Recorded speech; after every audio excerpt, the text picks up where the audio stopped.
Up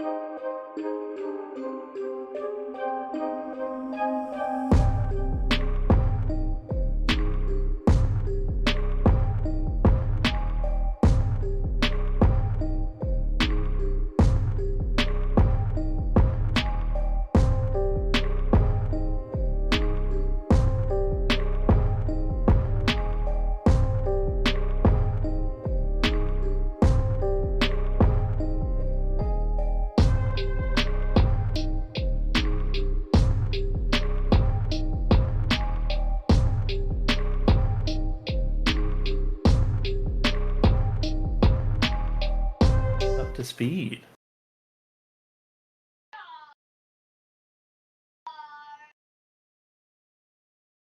I could Go for it. go for it, Ted. No.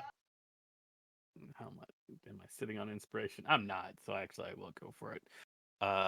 Following the death of Umeli, we sat outside the tower, the Dread Lookout, for a little while, trying to decide whether or not we should try to open it, who we should allow in. We had a big ol' what's the scoop discussion that went on for a little while, and we eventually decided that we should go in, figure out what's in the Dread Lookout, and then from there figure out whether or not it should be shared with no one, or whether it should be shared with basically everyone. Everyone being somebody from Bastion and somebody from Maras. And I guess theoretically, potentially from somebody from Karakara if there's ever a Karakaran government again. We found a facility that was largely asleep and also very, very advanced. There was a certain amount of writing in Elvish and another language that we did not know that we can now surmise was Gnomish.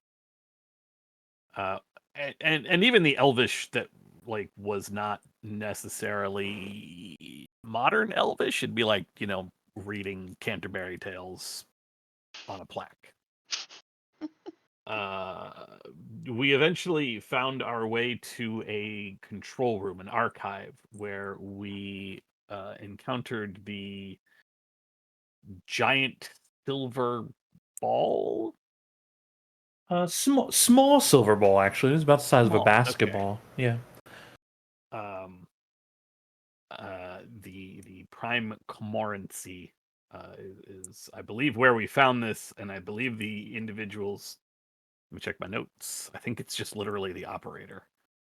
I think it referred to itself as the overseer. As far as specifics, right? The overseer, yeah, and the prime commorancy is the archive, essentially the facility where we're at. Yeah, the name that what they call the facility, and then there's a section of it that is one of the entry points you can go through is also labeled the same prime commorancy. Got it.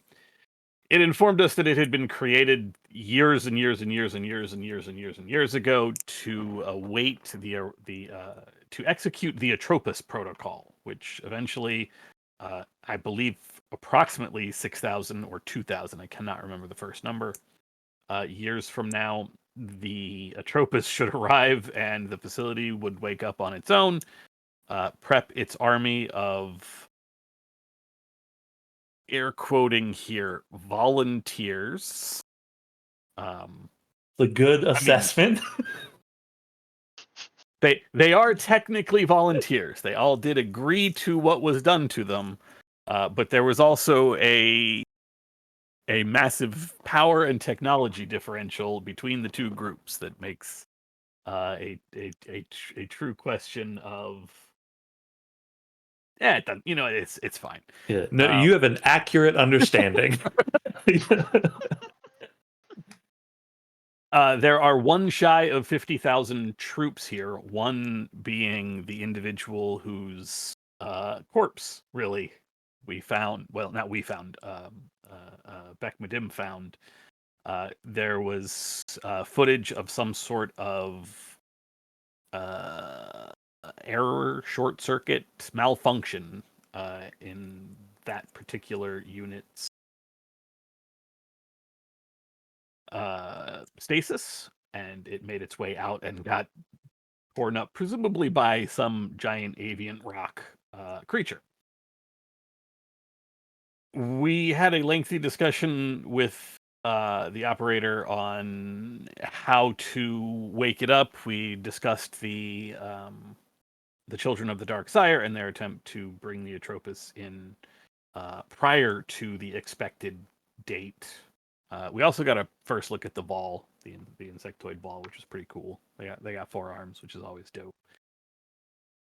And it was revealed that there is a key in. They had the name that is in here, Ithil Denora, which we believe to be somewhere around the ruins of Finlanora, because there is essentially a key, an override that would allow the facility to come online. Come online early, and it was given to one of the 2 original species of the world of Idari, which were the elves and the gnomes. We were given the option of waking up one of the generals of this army to come with us to try to acquire this key, this override. Although I think we decided to just leave them be, since they didn't have any other sense. They couldn't sense where the key was or anything like that. They just knew about it. But we thought that maybe losing a general before the war starts, probably not a good plan. And I believe we have left off still in the Dread Lookout, deciding whether we want to rest here and wait for Baracus and the others and introduce them to this place when they arrive, or just sort of wait, give them a rundown and be like, yeah, sorry, not letting you in just yet. And essentially figure out what our exact plan is with regard to getting this override key. If we head straight for the ruins of Finlanora, or if we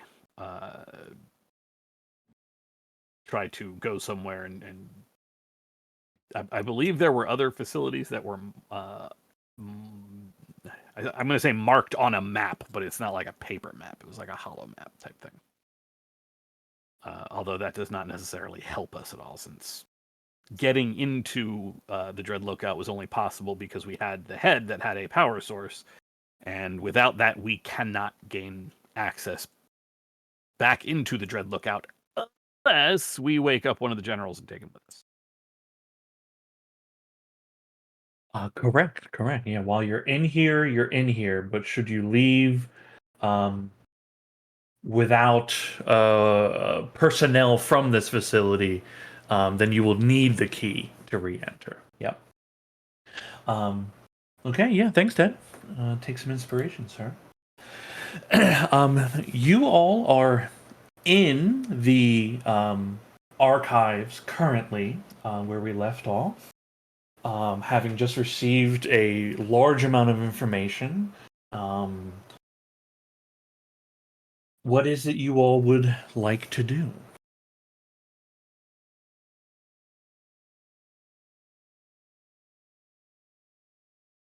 I feel like I missed that last part. One more time. I feel like you said, what are we all gonna do? Yeah, what is it that you guys would like to do? You're in the archives, having the overseer is here, right? So you can continue interacting, asking additional questions. You know that there are at least 2 other sections of the facility nearby you can access. You can, if you reverse track back to the main entry point that you came through, you can access the essentially power and maintenance systems. And then there's access to the prime commorancy itself.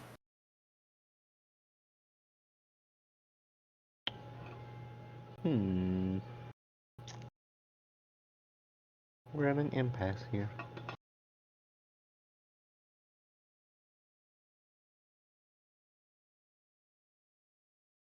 I mean, now that we know where the key is, do we want to just go and find that? And we can have it before someone else does. Can figure out where we want to take it or what to do with it after that. Given that we know, again, that the children of the Dark Sire are trying to incite the Atropos.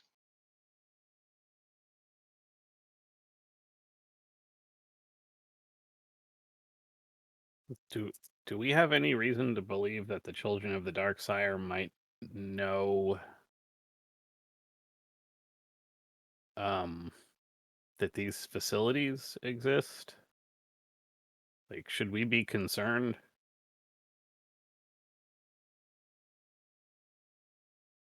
I don't know that we know that they know. This has been a pretty well kept secret for a very long time. I don't see any reason why they would. Basically, I guess my question is, we know about the key, and we know that there are at least, or should be at least, one other group that knows about the key, that being the caretakers or their descendants. Mm-hmm. How concerned are we that somebody else might know about it or get to it first before us? That sort of, I feel like, decides the urgency of our rush to go get it.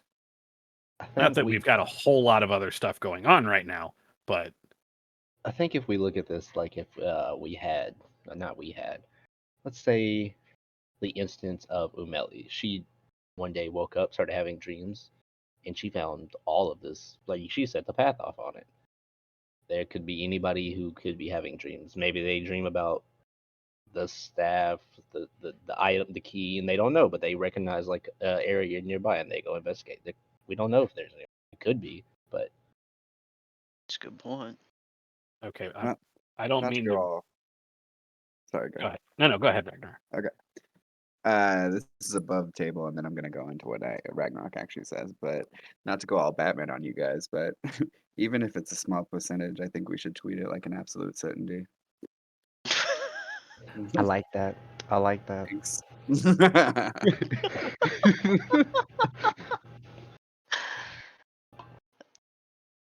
The proudness behind the things. Things. I think I'm inclined to agree that, I mean, we know about it. And who the fuck are we, right?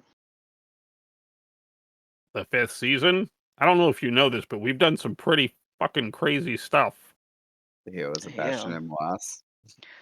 And we've met some other absolute lunatics in the path. Is all I'm saying, you know. We have. Speaking of which, am I the only one that finds Rill a more imminent threat than finding this key and a potential invasion that the Children of the Darksire are trying to make happen sooner than it is already foretold? I mean, I feel like that comes hand in hand from what we've learned. It's an imminent threat and it's coming, but this place has the army. We need the key to get the army. Otherwise, it won't start on its own. And we we don't don't. we don't need an army to stop Rill. True, but we have to get to Rue. Yeah, we Yes. don't have any leads on Wu currently. Well, I think we should start looking. He organized a terrorist attack in Bastion. Gang gang. He almost single-handedly removed all of Maras's defenses, and those things happened. Yeah. Right, Plus, and- that motherfucker burned my house down. Oh, yes, I mean, Sean, did he was using Children of the Dark Sire in Bastion, wasn't he?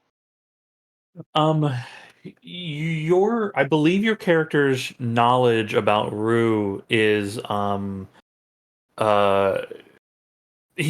and the Children of the Dark Sire are either working together or he is part of them.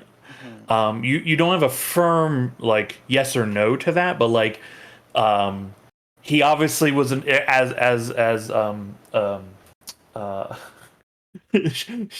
As Cal said, he obviously was involved with them in Bastion and was also involved with them in Maras. So Right. he's either working with them or they're working like he's either working for them or they're working together in some way.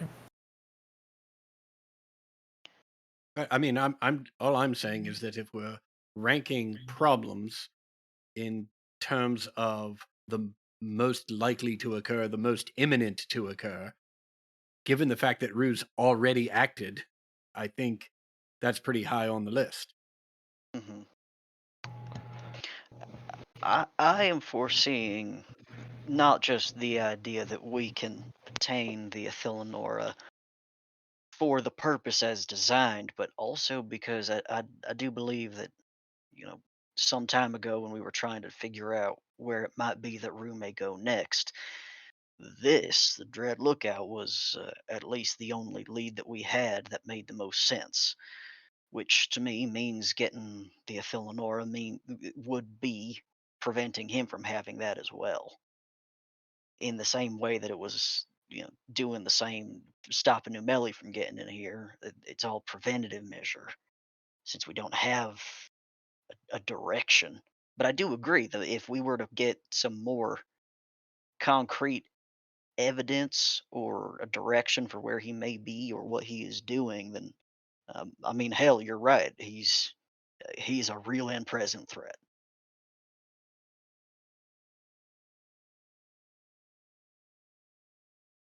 Fern pulls out Rue's feathers. He's like, well, we do still have these. We only got 2. We do got these. Can you make use of them, or do we need to find a diviner? Yeah, we gotta go back to that academy. Do we? 1 second. From all I know, we have to go back to the academy. I have no idea. I also need to check. I think scrying's a cleric spell. Yes, but should is it be. one that I have access to? I think Scrying's 5th level. Yeah, that's what I'm thinking as well. Oh, But I yes, it is checking. definitely a 5th level. I don't know where you guys are. I mean, same level as you.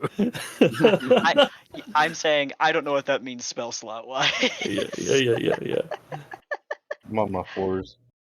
Okay, yeah, so we're a bit a ways. Yeah. Is it a Oh big? yes, we do have to go back to if we want to scry on him, go back to find someone who can do it for us. Firm will point out we need to be careful about the decision where we decide to head next because we have this information. Like I mentioned before, we're not sure if they're still spying on us now. Drew already shown. Yeah, but other people have tried to scry into the Dread Lookout before, and it has not worked very well. Fair, but I was meaning this towards if we leave and we start headed to this key, there's a chance that they would start watching us. Yeah, but they might not have a good enough idea of what we're doing and why. So we have that on our side. And Well, if we leave this place and we don't take any of the generals with us, then no one else is getting in here till we find the key. That's a bonus. I feel like that's a pretty solid argument for leaving them here. the only thing I'm worried about is we have this language, but I feel like there's something else other than just getting the key. Like there's got to be something else tied to it.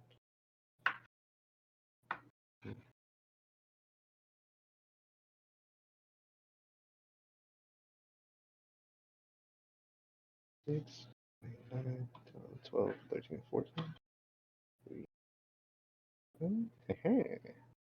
Well, we got some time before anyone else gets here.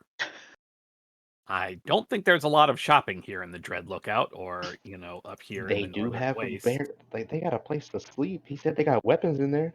We can go look. We can at least take one. They don't have one of them. Okay, yeah, see, that's what I was about to say before you said shopping in a place with no other living creatures awake. We do have some time before anyone gets here. We could do some exploration of this place first. I think we still need to decide whether or not we're going to let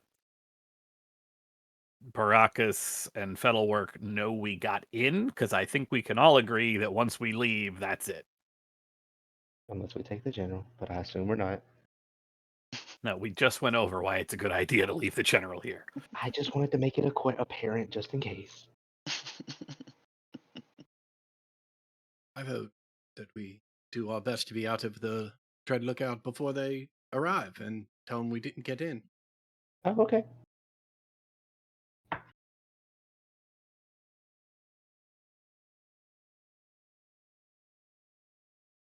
Well, let's go look around as fast as we can, then.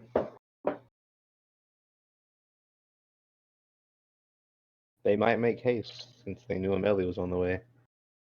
Or they obviously knew she was taken care of, but they might decide to show up faster.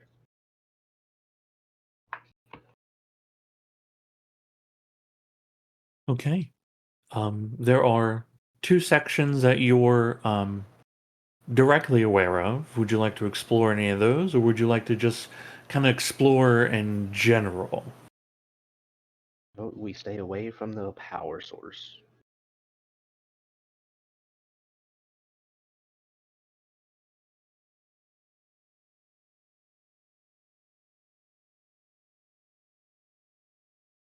Eeny, meeny, miny, mo. Yeah, I mean, we got two other ways. We're in the archive. That leaves Yep. us with... Of the signs that you've seen, there's power and maintenance. You know the direction there, and you know the direction to the Prime Commorancy. There would be, again, a barracks is not the right word, but a weapons store, like a weapons cache. That kind of storage in here as well, which would not be difficult to find overall. So, and then you can, again, you can do general exploring without going to any specific place.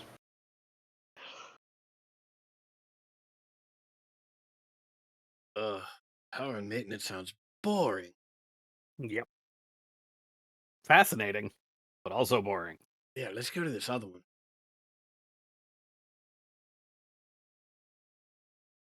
What's that? The Prime Countenance? What is that? Commorancy. That's where they be sleeping. Gesundheit.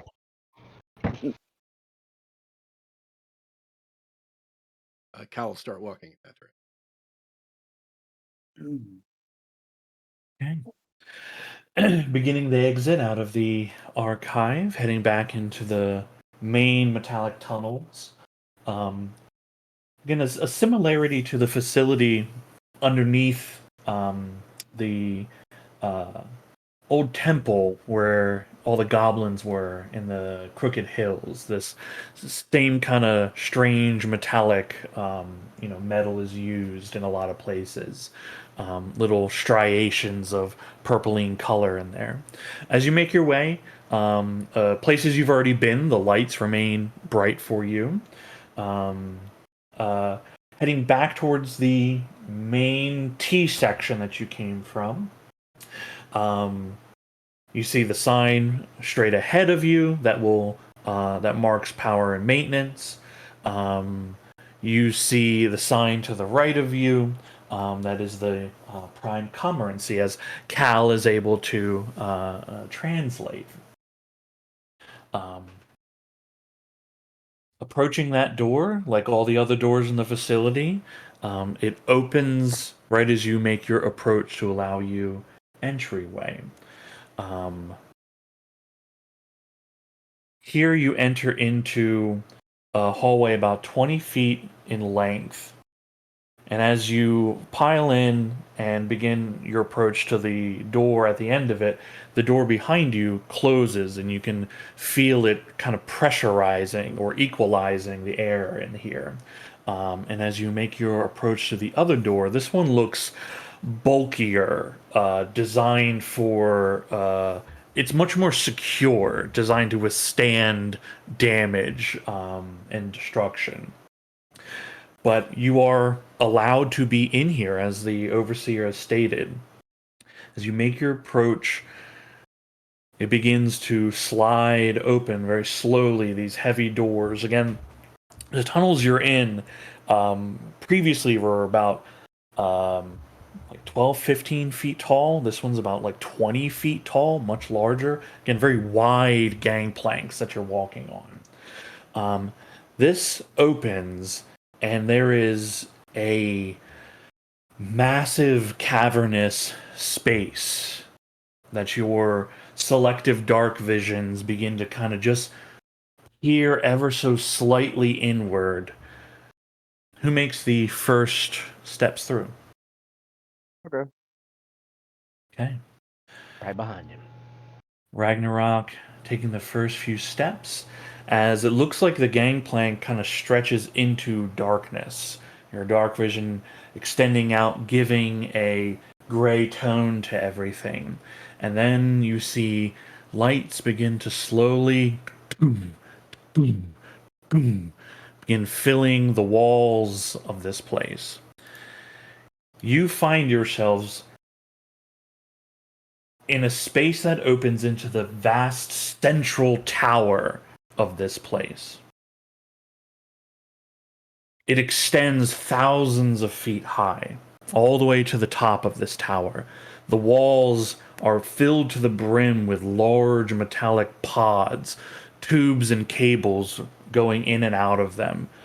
Looks like cold steam pouring off of around them, and you see hundreds of those little spider bots crawling about, performing all manner of checks and maintenance to ensure that these pods remain functional.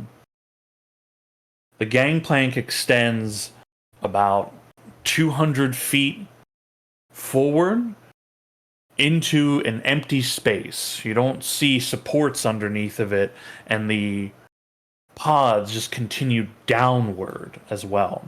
Which the gangplank that you're on extends to a circular platform with 3 large pods in the center.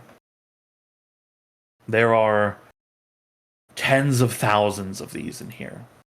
This is the Eternal Army.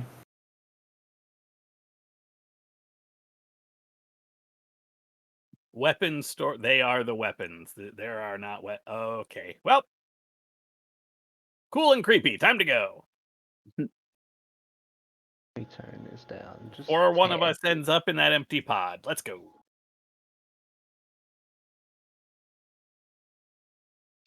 Yeah, I turn around pretty quick. Okay. Seeing the vastness of an army designed specifically for war, an army that will never stop fighting, a terrible weapon to behold. You turn, follow the gangplank back to the main walkways. As you find yourselves entering into that repressurization chamber, the last of you notices the lights begin to dim back down and the place goes back into its full hibernation once more, leaving whatever secrets there are sleeping. I get this weird feeling that some of them have left. The chamber repressurizes. You make your approach to the other hallways. You have exploration of the Prime Currency, the archives. You can check out power maintenance, and then you can also look for weapons cache and again a general search of the area as well. But based on your time, just brief as it was in the Prime Currency, that makes up the majority of the actual space inside here. Yeah. Is dedicated to housing all of these warriors.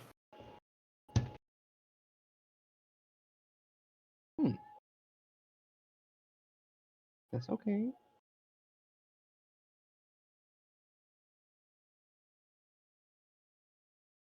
Now that we know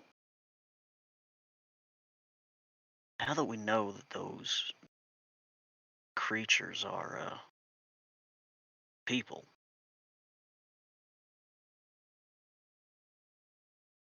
my stomach's a little sick knowing that what they're experiencing now is the only rest they're ever going to have. Well, until after the thing battle, right? Didn't the overseer say that once the Atropos is dead, they just sort of,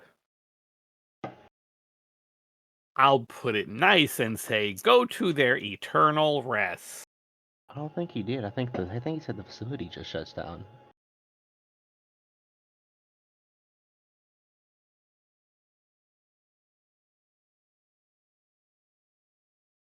We could always Right. ask them. So that's horrible to think about. Mhm. I assume we're not going to let anybody in since there's not really a lot to research in here. There's probably a lot. We got some information out of this thing. Yeah, I'm sorry. I meant like we probably don't want to. We definitely don't want to have people mucking around with the Eternal Army themselves, and there's not a lot of other things, Hmm. stuff. Mhm. There's not a lot of tech other than the Overseer and the tech that runs this place. What is his name? The Overseer. It's the overseer. Oh, damn. Don't answer that. Okay, I won't.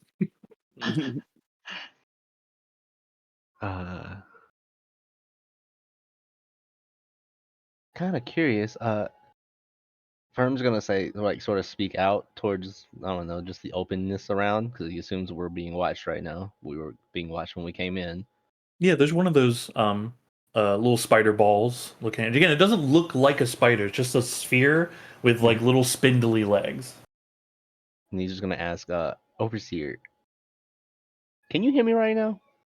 Can you let me know if you can hear me right now? You see like the sphere focus its attention on you, and it's like a little iris kind of you see it tighten a bit, and then you see it shake like an up and down motion. Can't speak though, right? It shakes it shakes its head body left and right. Okay, well, I'll save that question.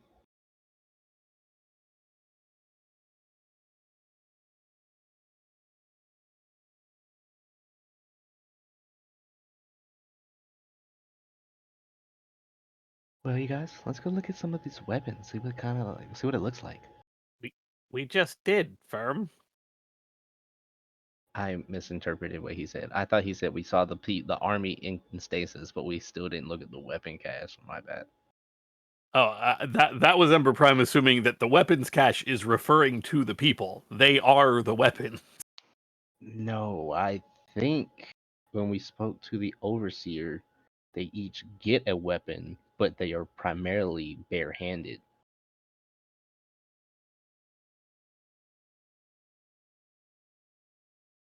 I don't remember that. So if we did hear that, then Yeah, Because there is the army, and then there is a weapons cache to equip the army. not only remember that because he made the statement of they are actually deadly, like they can be deadly hand to hand. Yeah, they will be provided a weaponry, but they don't need the weaponry, right, to fulfill Got their it. purpose. I also think the weapons were the thing that you got to see in your vision, so we do know that they are, like, theoretically separate. But we can go look for that, Yeah, see what they're we know see we what can they'll at be least working take with. one. Well, that's, well, I mean, there is one extra right now Mhm. from the Gotta have all the Firm's. details. Firm's got that one right. There's 50,000 weapons and 49,999 bodies. Yep, yep. um, I can do math, you know. Cool. A general exploration of the area, right? Not delving into the power and maintenance areas. You find that there's like a ring of structures and rooms around the Prime Cormorant. one of which is the archives. You find there are, as what has been discussed, there are rooms that are filled with equipment that, as you inspect it and look at it, um, uh, it appears to, like, your first look is it appears to be industrial in nature, medical in design. There are the structures here to create these things. Much of the rooms are dedicated to this kind of factory like process of insert here, and at the end of which will come out one of these things. It all looks, quite frankly, like kind of HR Geiger like horror like. You imagine that it's probably not a great experience to have looking at it, but it's all it's all dormant, right? And as the overseer also stated, like the machines are here, but without the vol, someone would have to spend a significant amount of time to figure out how to do this, right? If they could even do it, ever. So you discover that the ability to manufacture is here. Beyond that, you do enter many, many chambers that are full of weaponry here for the soldiers. The majority of all of it, you find that like there are no ranged weaponry. It's all close quarters. A variety of long sword-like weapons, great swords, clubs, hammers, maces, many things in which to inflict harm into another being. Ember, make a blacksmith's check with advantage, please. Boy, Smith's tools. Shaboom.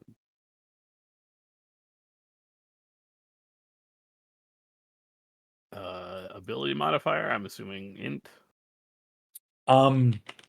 Whatever you want to use. If it's wisdom, I think it's does it set for wisdom automatically or just ask you? It was set to int. Okay. Happily do wisdom instead. Yeah. Hey. Very good. Looking over all this material, these are not magical weapons. Their quality of construction is very good, and they have been kept in an environment so as to absolutely minimize any kind of degradation due to time.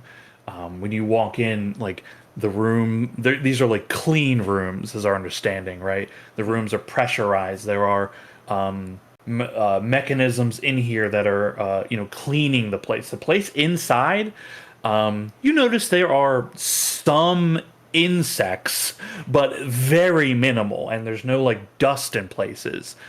These little mechs keep this place very clean. But you find that the construction of all these things incredibly well done. Each one of these would be a prize weapon.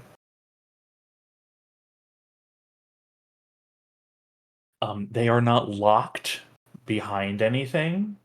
Should you choose, take anything.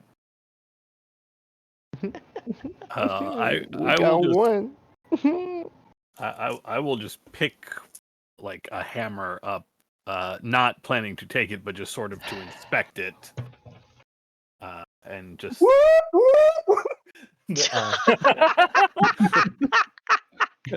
Oh shit! Cheese it. It's the buzz. Double check what I'm proficient with over here. No, there's no alarms. You pick it up. These are really exceptionally well made. So you want one? Well, I mean, they're not magic or anything. At least I don't think they're magic. I mean, I'd have to do a ritual to be sure, but they don't look like they're very well made. But I don't think they're magic. Child, how are you so strong?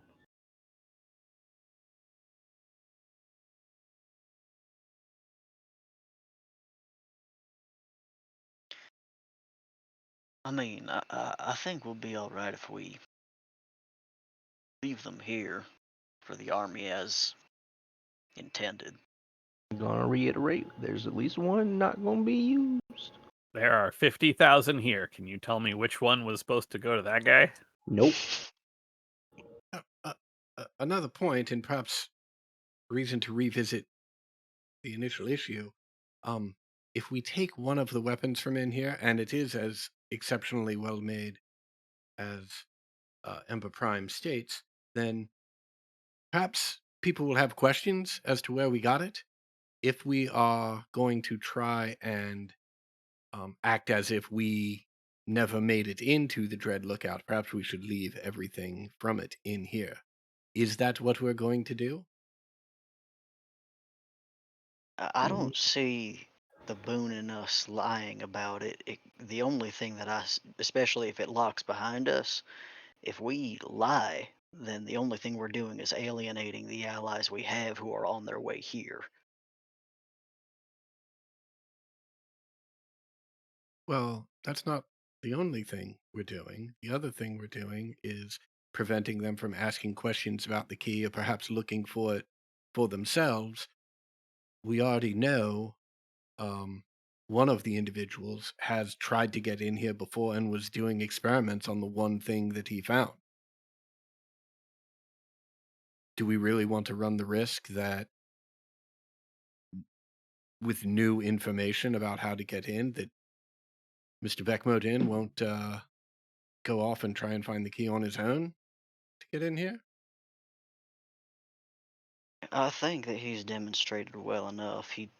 Even if he has his quirks and his own personal interests, he has, I think, demonstrated he cares a lot for this world and the people in it. And I think if we, if we explain our intention of finding it for the purpose of operations as it is designed, I think we would do that. Would put us in a better position with him than if we were to lie to him and Baracus.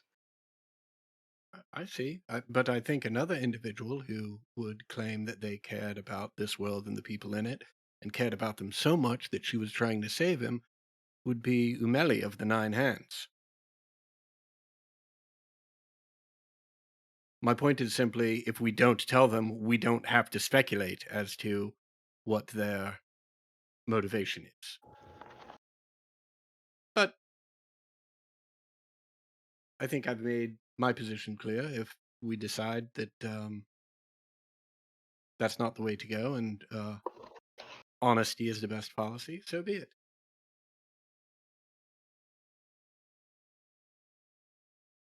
Man. Anyone else care to weigh in? Nope. We could always meet halfway and tell them we got in, explain what we saw, but omit the fact that there's a key that can unlock it. But I very much expect them to ask such a question if we do, which would lead Yeah. to us lying and alienating. I don't suggest it, it's just an option. Yeah, I mean, if we're gonna go after the key, and given we know that the children are trying to bring the Atropus before this facility will be ready, and if that happens, we're all doomed. We have to go for the key. And Rael is Rael. nobility within Finlanora. That is someone that we should have, as in my opinion, as an ally in this exploration.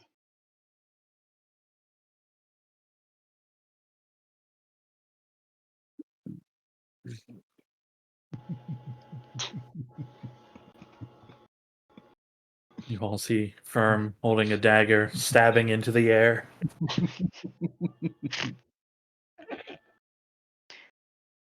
For 6. I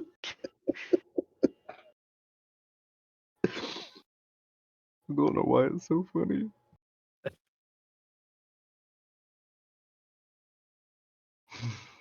Well, it sounds like the plan then is to tell them exactly what we've found and how we found it. I think you're right that we should exercise caution, but deception just may come to bite us in the ass. I think there's a solid difference between deception and just not going into detail. Did we get in? Yep. We found a sleeping army? Yep. What else? That's all we can say right now.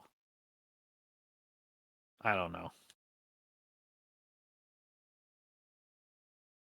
You said scrying doesn't work when trying to scry inside the Dread Lookout, right? I said people have tried to scry into it before and not been successful. Fair enough. Never mind. Yeah. You have to be familiar with the location in order to scry on it, don't you? Not necessarily.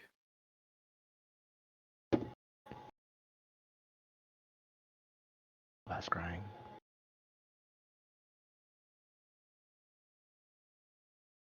Probably should learn it. It'd be nice to eavesdrop on people. It's worked against us in the past. Sure has.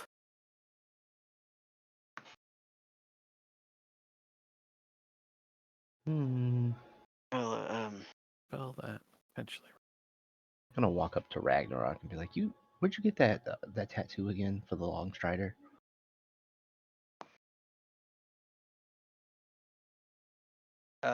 Doug went AFK. Oh, damn. I don't have the of course he did, right when I didn't notice. I don't have it pulled up next to me. Oh well. Doody doo doo doo. Do we have anything else in here we'd like to do, or should we go outside and wait for Baracus and Beck? Really confused. About? This whole I mean, I get it. It's a lot of you can do a lot with a lot of numbers. So they have 49,999, but they have no ranged weapons. And if they were preparing to fight an army that was going to invade, to only limit to close combat weapons. Well, I mean, we don't know what was done to them. I mean, that's fair. Maybe they right. can do stuff. I don't know. What were those things we saw outside of the vault? The stone things? They could shoot laser beams and reverse gravity on people, and they didn't have gun. They didn't have crossbows or ranged weapons. They didn't have weapons. They were weapons. That's fair. So maybe just like a certain tier of the people of the constructs here can do it. Because the one that Fiddleworth has, I don't think he's been able to get anything out of it. Like it doesn't do anything. Well, yeah, it also got pulled into pieces. Huh. Well, okay, it got like cut up real bad and destroyed. I mean, the real answer is we don't know. This is, whoo boy, is this so far above all our collective heads. Yeah, that's fair. Okay. Anything else we want to look while we're here? I'm gonna put the dagger back before I forget.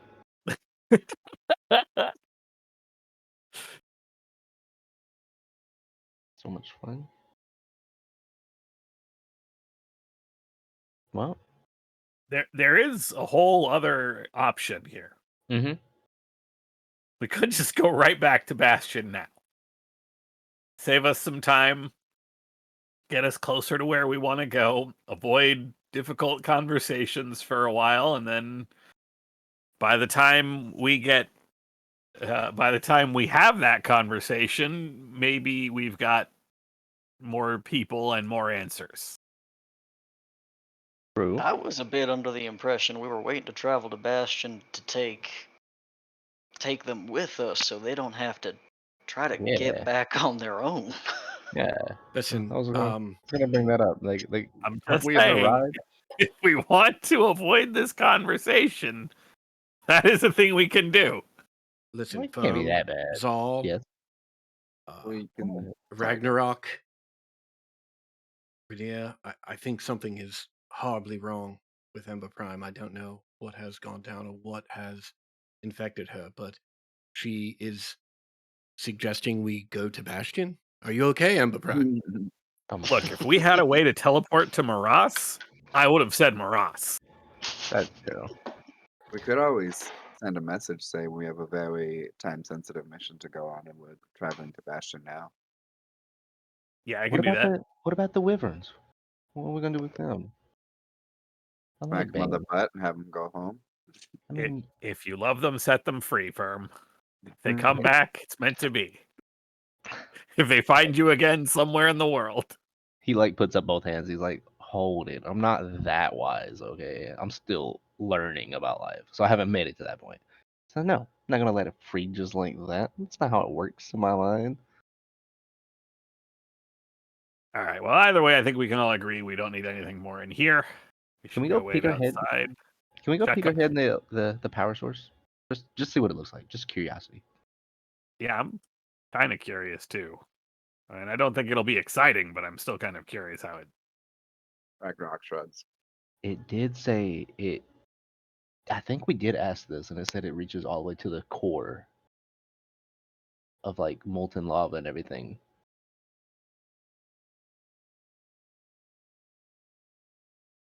It showed you you would ask for like something about the the facility, and it showed you like a kind of a holographic blueprint, and it did show that there are like pipes that go down deep into the earth.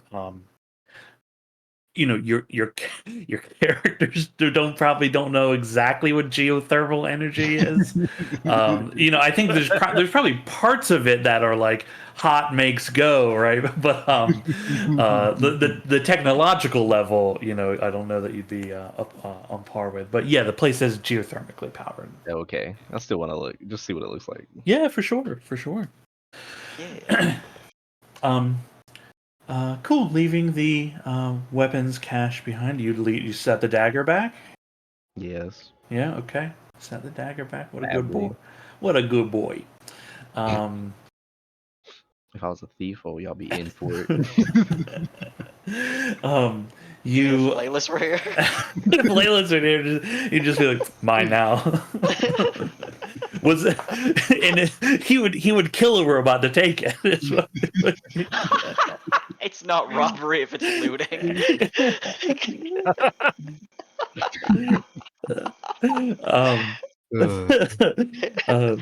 Cool. I love the dynamic.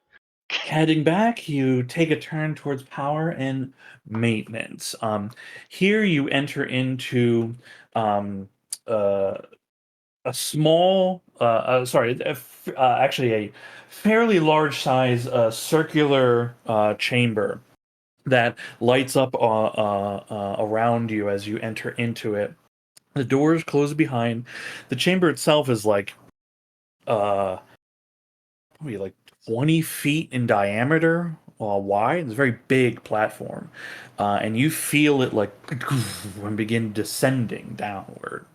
It descends downward for probably a good like 10 minutes before it reopens again, and you're on the first layer of the power and maintenance sections. Here you there's a lot of big piping, big tubing that is moving everywhere, but there is a walkable tunnel designed for again, it's kind of the size of all the other ones here. Again, like very wide. You're able to easily walk side by side, about like 15 foot tall. Like this is designed for large beings to be moving around here. You see, there's a lot of these little mech creatures. Some of them are performing like active maintenance, like you can see little sparks as they are actively fusing something. You enter into a section that is like a control panel that begins to alight as you make your approach, as everything does in this place. There is no overseer here, but there are very similar of these panels that begin to shoot out these hovering illusions. There's all manner of like graph-like symbols all over the place. No language, but just images showing things here. There's a lot of stuff to push and press. Gonna put his hand straight up in the air just so he can fight the urge. There are further sections that lead deeper down, deeper in, should you choose to explore.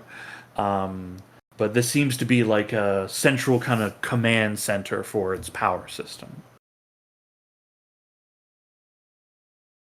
Based on the like symbols and colors you're seeing, I mean, there's a lot of green here. You don't see any like red. There's nothing like blinking at you here. Just seems to be showing. Best guess is things seem to be functioning.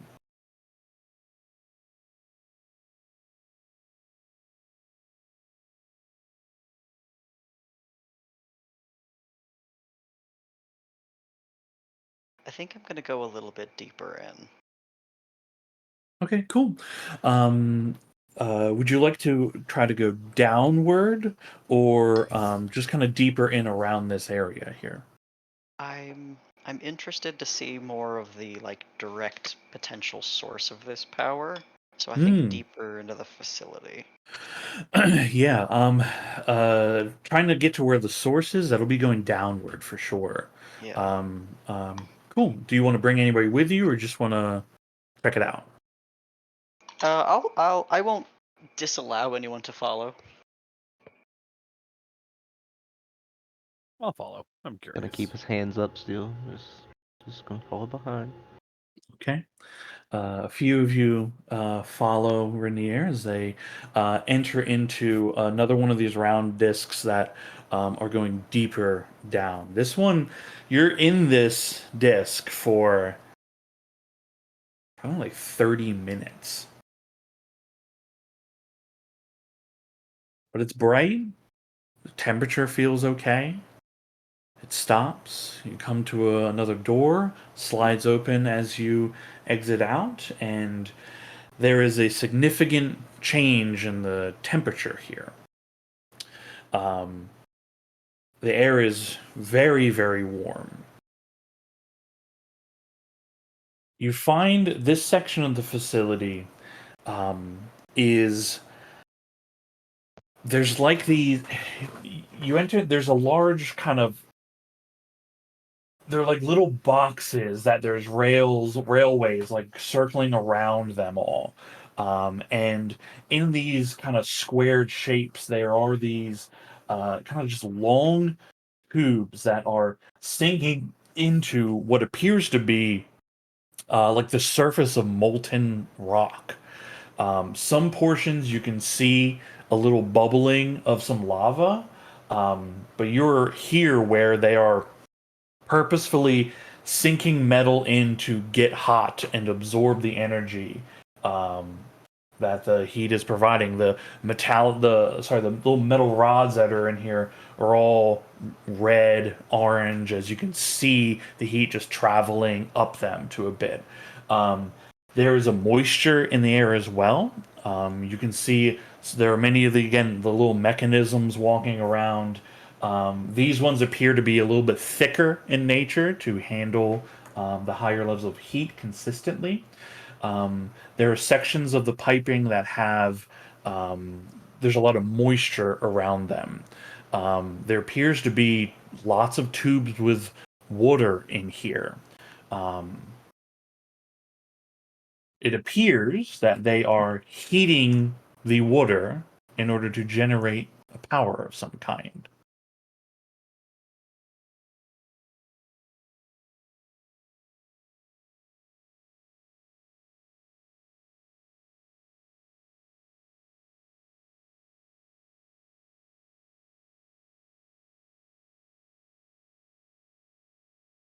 I guess I study this for a little while, having never seen anything like that, and having not really any idea of how this comes to be. Yeah, I mean Before. it's I mean it's a kind of a remarkable thing as you're standing here like these this species is harnessing uh molten rock volcanic power to run this facility somehow. um you don't see like there's no crystals of any kind, which is a lot of things when powered use that kind of thing that's been present. Like the monolith is essentially a giant prism like object, but here it's like very mechanical.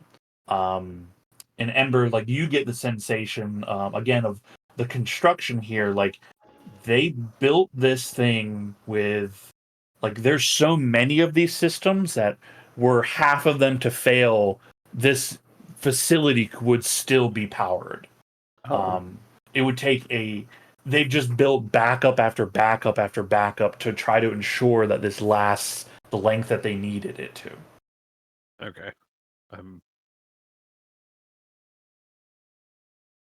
All of this is obviously well beyond Ember Prime, but just still trying to get a sense of how this is, like, even at its most basic. Like, okay, I can kind of get that the heat is the source of this, and they're capturing it through this process. I mean, we occasionally run into to deep molten veins in the mountains, but nothing like this, nothing on this scale, and nothing this far down. I'm kind of amazed. Well, I guess they probably aren't on the same area. There's probably no Underdark here, I guess.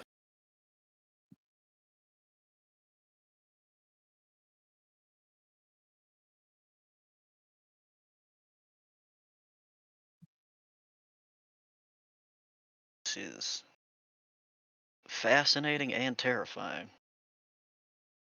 I'd love to be able to bring this back to Maras. I mean, not bring it back, like pick it up and move it, obviously, but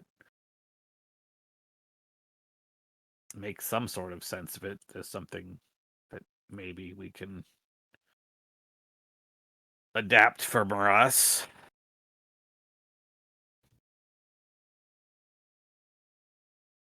I believe I'm about to say this. Man, I could really use Merv's help right now. I mean, well, this thing's meant to last for another 1,000 years or so. Couple of them, in yeah. theory, if we make it do what it was designed to do, and it's still got its power source following the destruction of the Atropos, then there's plenty of time. Yeah. Well, plus maybe the Overseer can explain it to me. Let's head Maybe I back should up. go back and ask, yeah. Without having to make a roll for it, Ember, right? You understand there's a basic mechanism going on here, right? Of heat, like something gets heated, the heat is transferred into the water, and then the water pipes go into several large objects that have this dull humming noise to it. Very quiet though. Although the space itself is kind of loud, like they're not. It's not like overwhelmingly loud. Like you're all able still to kind of shout next to one another. Um, but without having to roll with your expertise, and I mean you build things, right? You make things, right? You have like the very base understanding of this. You could replicate this on a very small scale that wouldn't really do much, but like hot water moves something, right? That's for you. That's easy to understand.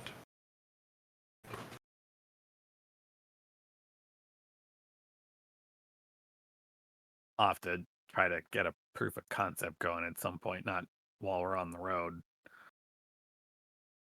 This might be all to help Maras a lot. Somehow. Put that to thought when I'm not worried about a Tropus and a Rue and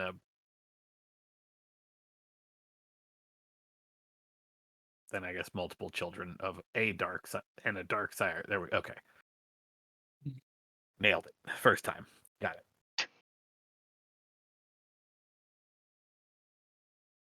All right. Heading back up into the first floor of power and maintenance. Do you head? There was mention of possibly going back to the overseer, or do you want to do anything else in the facility or exit?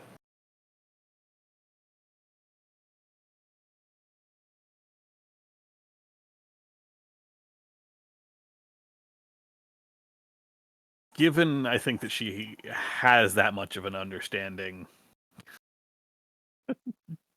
You son of a bitch.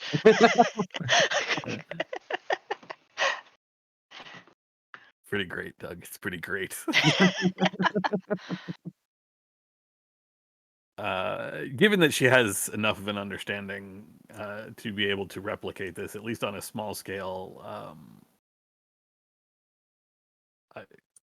I don't think I really need to go by the overseer to have it explained. But if there is another reason to go there, then I mean, it wouldn't hurt to run the question by. But she's not going to swing by just for that.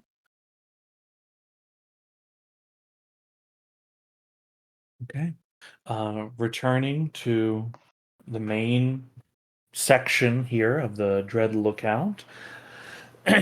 What is it you guys would like to do? I mean, I will tell you that you have, as much mystery as there was to this place. It's fairly simple on the inside, although highly advanced. Its function is to house the army, hold the weapons for them, and keep this place powered until such time they are needed. There isn't any hidden passages or anything else really to discover here. Should you have any further questions, you can certainly ask them to the overseer before you leave. But again, just a reminder: once you choose to leave, without without the general here, you'll need the key to enter back in.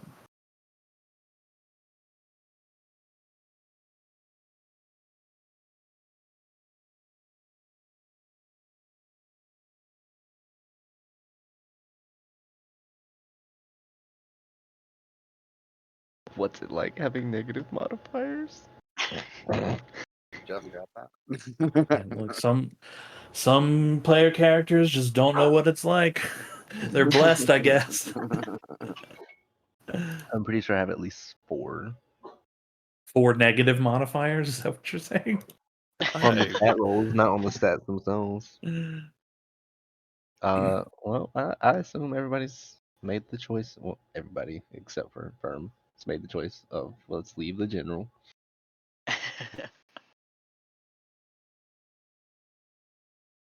General could be pretty fun. Ragnarok also wants the general, but there's a lot of wisdom in not giving him, so he's not fighting it.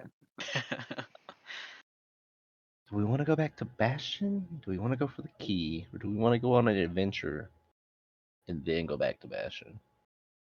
What other thing do you think we gotta do?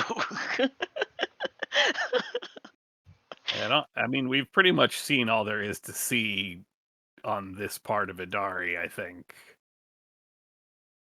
But I don't know if you know, other than Shadowfire, there's pretty much Wasteland and that island. Yeah. And the giant forest where theoretically Benai is, still making his way back to civilization. I'm just thinking about those spots that oh, I never wrote down the people's names. What did he call them? Damn it.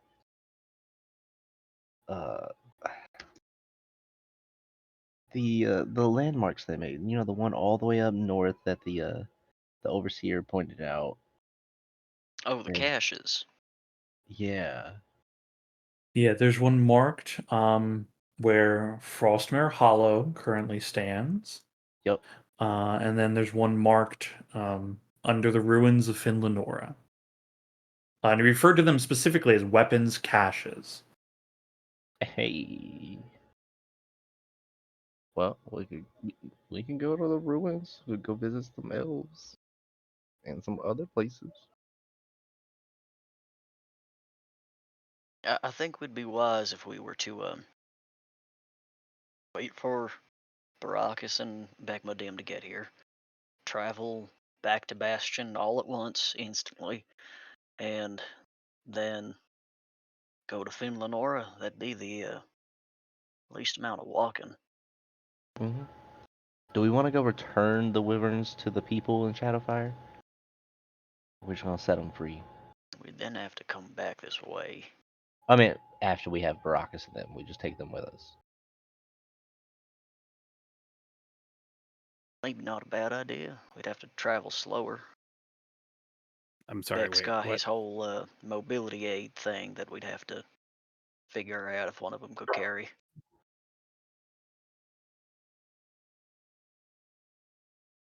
I just feel bad if we just leave them out here. Like, yeah, they live in the wild, got it, but They are apex predators. They might be okay. I mean, I'm with you. If we can return them, I think it'd be an honor for us to do so. But they're not gonna get hurt out here, I don't think. It took us a couple days of flying to get here from the Shadowfire, right? I think Am I- 3. right, it did. Yeah. So we could take them back. It would just cost us 3 days. Not to say, what are we in the rush for at this moment? Like we got in the Dread Lookout. Well, we have, and we want to sort of be careful about what we do. So what's our next objective? We have to get done right away. I thought it was the key. I feel like if we rush there and nobody knows about it, obviously we have the keep top, like you said. But if nobody's on the way to it, we might make it. I don't know how to put it. I think you brought up a good point when you said that somebody might be having visions of this key, and so it might be behoove us to get there first. That's true too. Hmm. Okay, I guess we can let them go in the wild. Maybe they could teleport back with us. No, okay. I don't. Oh boy, that seems dangerous at best. We saved Bastion for a dragon just to teleport a bunch of wyverns into it, into City Hall. Hmm. Yeah, you do teleport inside. It is inside. Firm, you think about this for a moment, and you're trying to wonder, like, how can I cast enlarge reduce on all of these weapons so they will fit in the room we will appear in? It's a tough conundrum. Minister news found. Hmm. What if we got a bag of holding and put them all in there? Oh God, there's no ale. Also, there's no way they fit. Yeah, that's what I was gonna You say. can't climb inside of it. How are they gonna climb inside of it? These are just questions, okay? We don't have a bag of holding to even test it with either, so Do we want to try to get them back to town or back to Shadowfire? Or do we want to just turn them loose? Animals How are long? very resourceful. I'd say ton of blaze. I think your vote counts for 2 in this case. You sure you don't want to try and cook one for him? Would it be yours? I'm not cooking mine. Also, we saw what happens when you attack one of them. That is true, though. We have to fight all of them at that point. Oh, I wasn't suggesting it. I was just asking. Oh no, then we're fine. We're fine. No, we don't do that. Can you imagine that's how this game ends? You all get killed by your own Amazing. wyverns. We survived so much, but not poor animal handling checks. Right. And also, like, somehow sounds about right. You're right. Actually, does sound pretty accurate. Okay. I love this. You know you have the rest of today. You have essentially 2 days till Begmudim and Baracus should arrive, based on they were about 2 days behind Umeli. So you have all of today, one more day, and then they should arrive beyond that. So that would be the 14th of Flame Rule. It's currently the 12th.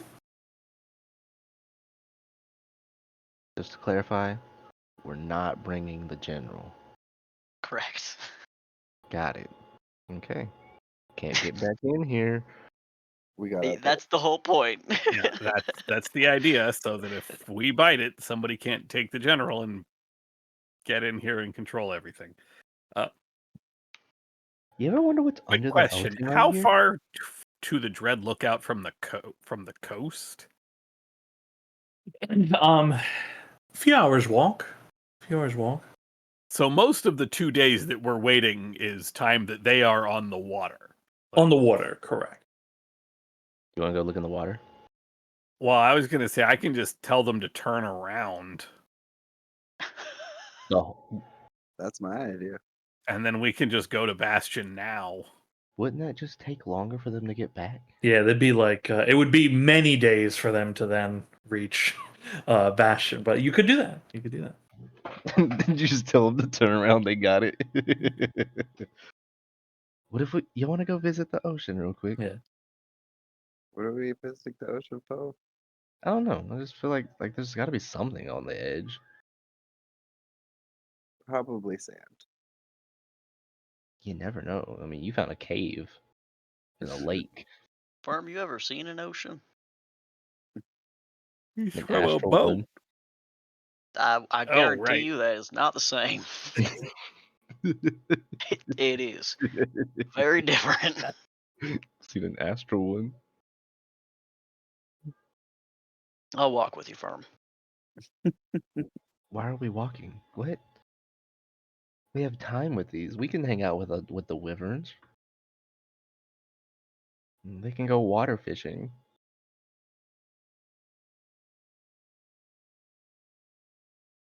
I'll take Firm to the ocean. I don't care how we get there.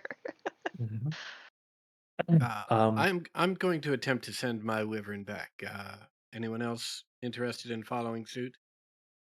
Yeah, Yeah. I think. Like flying it back all the way. Well, I'm going to have KJ lead them back. Oh, okay. Can I make him another religion check with Bane for the last one? Okay, you all exit the Dread Lookout. Yes. Sounds like it. Okay. Ain't got no weapons, ain't get no generals. We have so many weapons. You You can't even use weapons. Use the dagger. Why do you think I was practicing? now, but wait till I get to level 12. Okay. Plus, the information we got is way more valuable than any weapon we get from there. Yeah, we learned a shit ton. Wait till I take weapon mastery. I'll know how to use 4 weapons. Where's the fucking G.I. Joe quote? Okay, you all head towards the exit of the Dread Lookout. As you make your final approach, again you see that the little round spider ball walking on the ceiling. As you make your approach to the door that you entered into, you see there's a release as it pressurizes again with the outside world. The huge mechanisms swing the large arch door out and up, and you see the little ball like guard you all for a moment and then just disappear up into a little chain, like a little tube it goes into to do whatever it's supposed to do now. You exit out. It is late afternoon and the sun is bright, very bright. it takes a few moments for your eyes to acclimate to the difference in the brightness here. You can hear the large doors sealing behind you, and then as you turn, it just looks again like just a very odd shaped arch in the metal wall that, if you didn't know what you were looking for, wouldn't appear as really anything at all. You don't see your wyverns. We've been in here for several hours right now.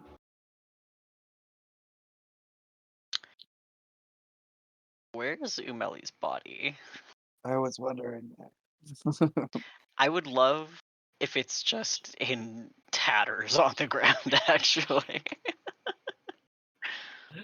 Umeli's body, as I believe you left it on the ground outside, having retrieved her metallic hands.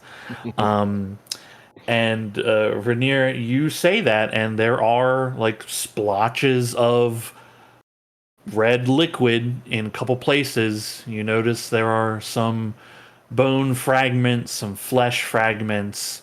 It looks like something.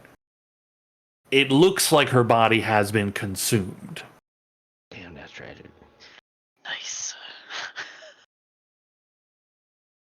Well, that certainly saves some trouble. Now an even more awkward explanation. Baracus gets here. Where's Amelie? She got 8. Well, I mean, that basically happened during the fight anyway, so. Yeah, you're right. Never mind. Oh god, these wyverns have a taste for human flesh. It's okay, they're going back to a Dragonborn village. They've developed a taste for human flesh. Sucks to be. Ooh, only sucks to be you, Rainier. Sorry. Haven't died yet.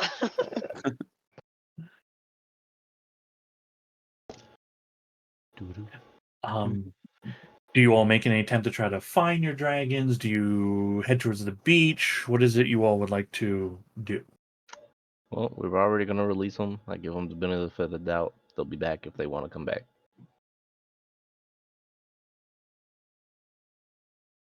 You want to say goodbye? I just need to look at one I spell don't know how to here. find them. Look up.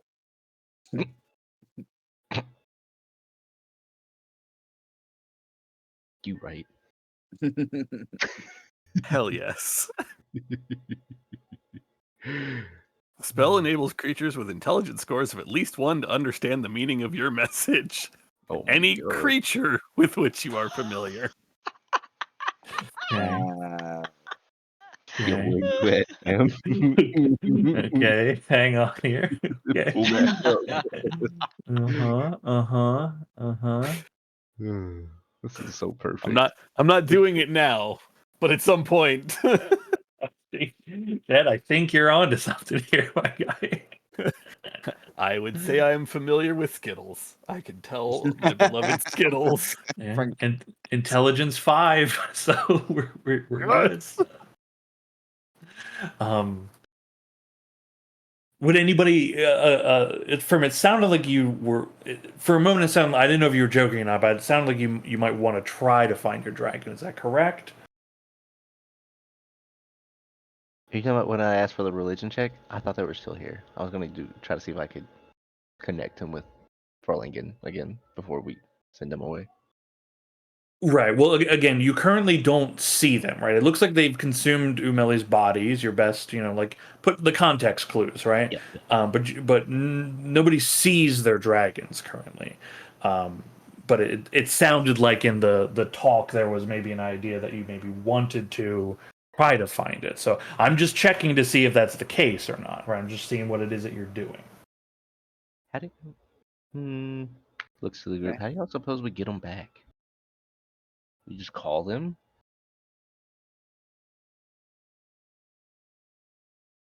Anybody got thaumaturgy?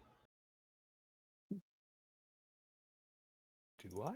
That's a good question. I am a cleric. Hmm. I sure do. Holy shit. Can you start yelling? I cause my voice to boom up to 3 times as loud for 1 minute. Come on, Skittles! Come here! What are the other names? Bane! Yeah. Apocalypse. Apocalypse!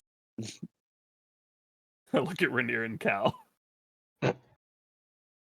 Wait, Oh, why are we but I calling think them he's back? I fine. thought I Yeah, thought we they're wanted them going to home. go. I thought they were out hunting, so I figured if we bring them here, we have them all together, so then they can get led home. That is a fair point. I just figured they'd be out eating because they do that a lot. They do be hungry. Ember, make a animal handling check with advantage from Oh your boy. thaumaturgy.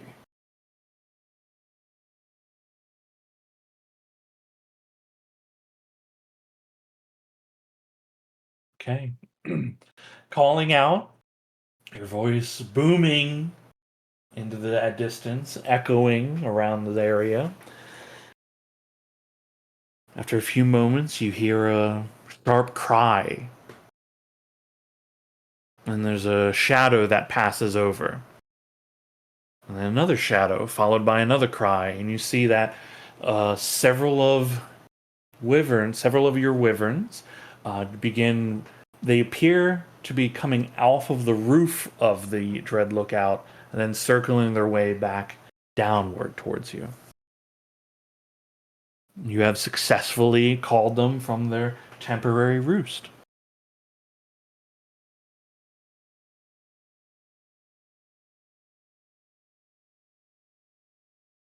Well, say your goodbyes now. All right, we got them back. We can lead them back to Shadowfire, send them back to Shadowfire, right? Hmm Do we all Yeah. agree? I mean, do we gotta wait a couple days, right? We do, but they don't have to. Yeah, but I mean, they could stay with us a couple days longer. They could also get back home a couple days earlier. Yeah, but there might be other stuff out here while we're waiting for 2 days, Do we have things to feed them for 2 days? Nope. Safe travels, Skittles. Safe travels.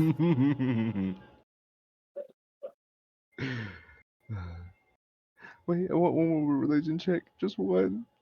Yeah, go ahead. You're never gonna get it. Nope.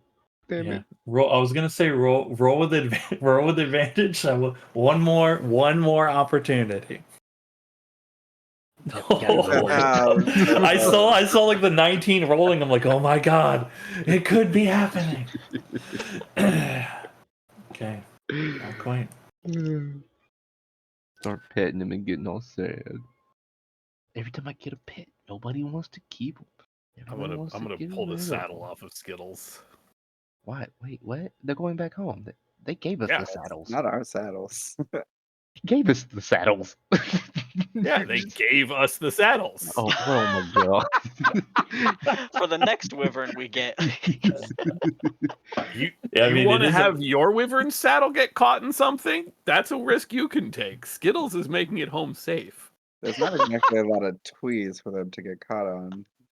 In the air. It's like cutting the plastic ring around your Is six there going pack. to be anybody sitting in the saddle? No, riders then when there's they get no back? reason to even risk it. They'll make Event- another saddle. Eventually, the rider? lizard folk will have them back and probably want to ride them. Then I'ma put they it- can make another saddle. I don't see What the are you issue doing here. with this saddle? Can't wait till we go back to the Shadowfire and they're like, why did only one of you take your saddle?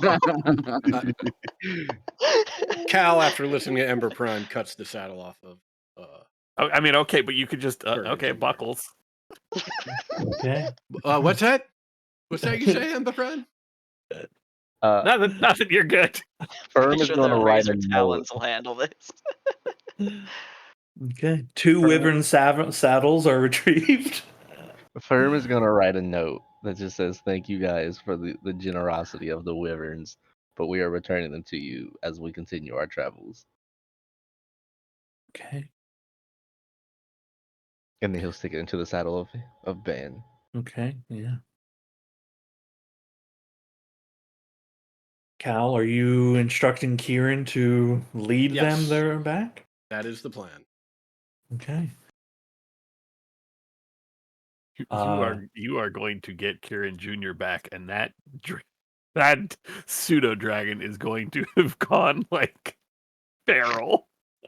He's gonna go native. He's gonna come back with tattoos and shit. I was gonna say he's gonna come back. He's got paint under his eyes. Some of his scales are dyed colors. Yeah, he actually talks now, and he's like, "I've killed." Father, I've been with the Vibrants for too long.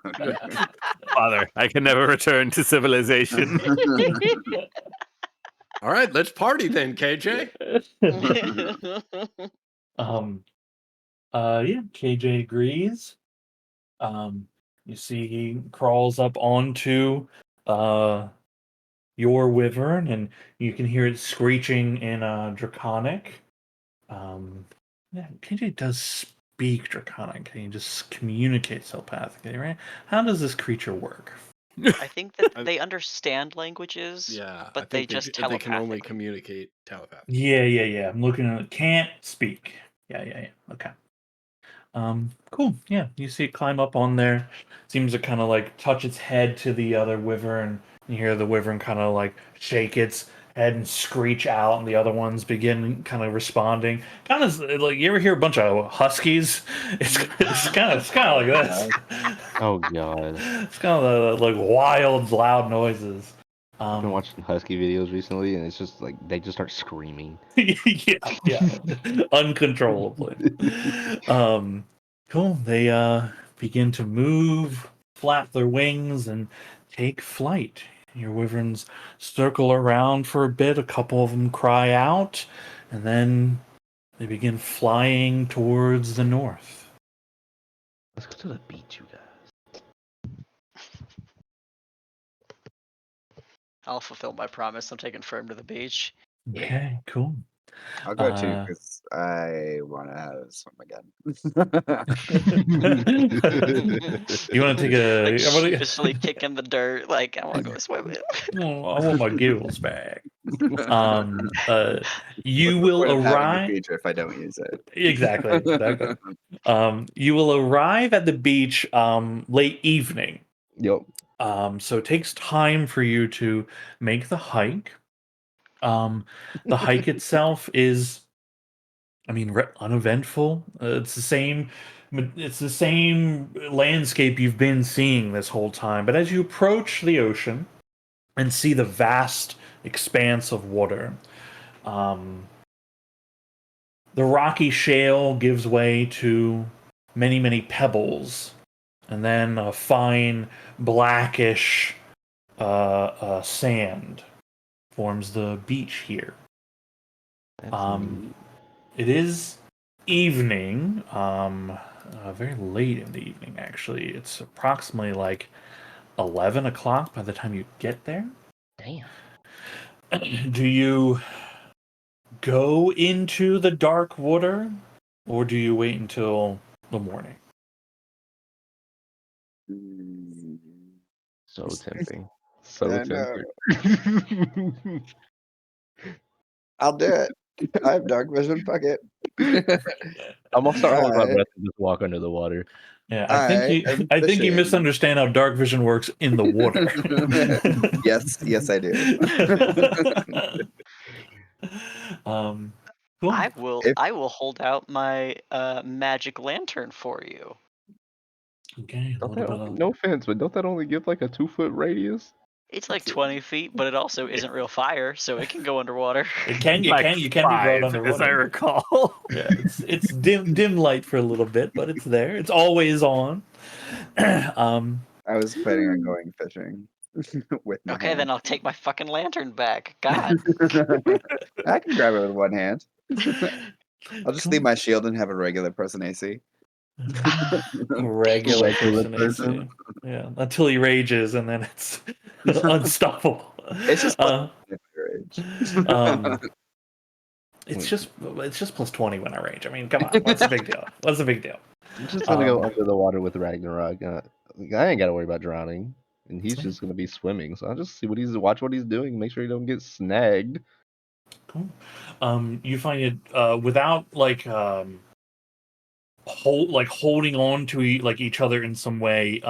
You can't see each other underwater, unless you had Rainier's lantern, which you don't have anymore. Ha! Damn, my bad. Right. So you get it. You can see each other. Then as soon as you dive underwater, I mean, it's nighttime in the ocean. You can't see shit. Yeah, if I can't Um, see stuff, I won't stay in the water. yeah, you can't see shit, but you can That's just real swim. dumb. Yeah, you swim around. The water's kind of a little cold. It's surprisingly chilly here. It's not worth it if I'm not breathing water. You can breathe the water. It's just the sight at night is the problem. But it's after being in the heat of the geothermics of the Dread Lookout, the heat near the Shadow Fire. This whole place, is relatively warm, and this ocean water is very cool, very refreshing, and relaxing to be in. No monsters come to try to eat you or bring you under. You're able to enjoy a nice nighttime swim. Looking up, you can see uh, the waning crescent of the moon, just a little sliver of it. And you see a familiar shape to many of you now. What appears to be some kind of comet in the sky, but it's much closer than it used to be. The fuck is that? The tail is no longer long as it was, it's shorter.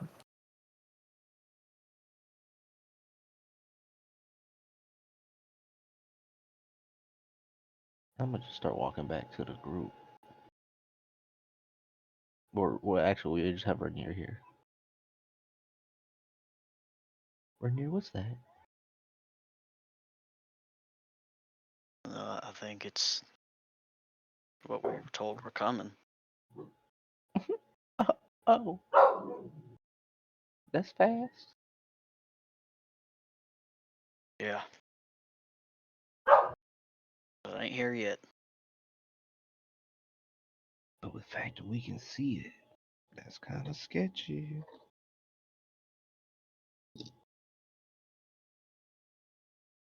When the Karakara fell, the night sky was different. And it stayed different.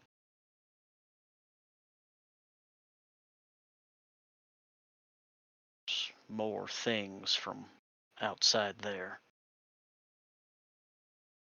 that have let us know how very aware they are of this place, how badly they want what's here.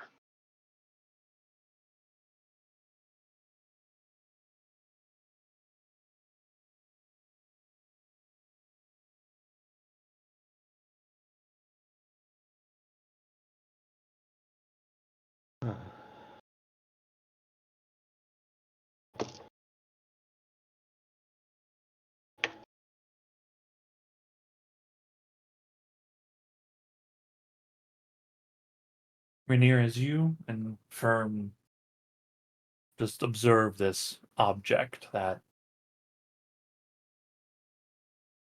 is ever approaching, Rainier, you feel this chill run up your spine and your blood runs a little colder for just a moment.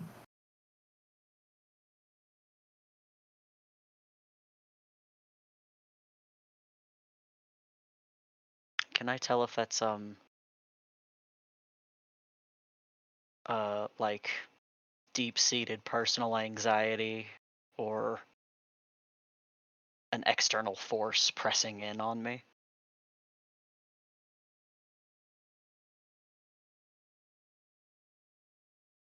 think it's I mean, I think it's yours to interpret, but the sensation is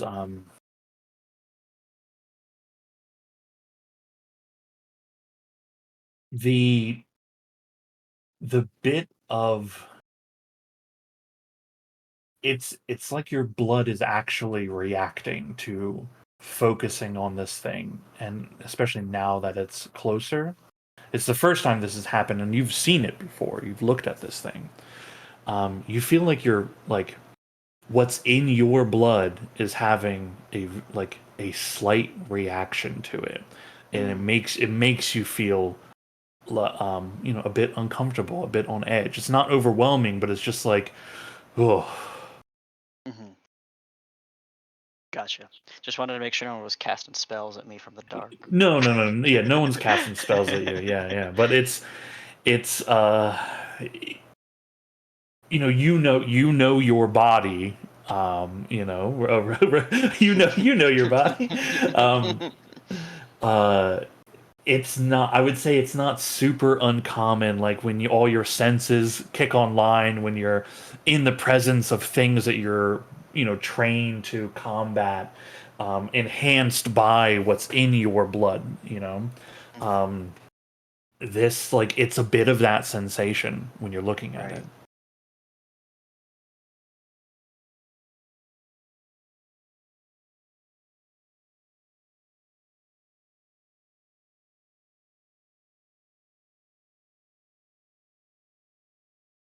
Firm, do you have gods where you come from?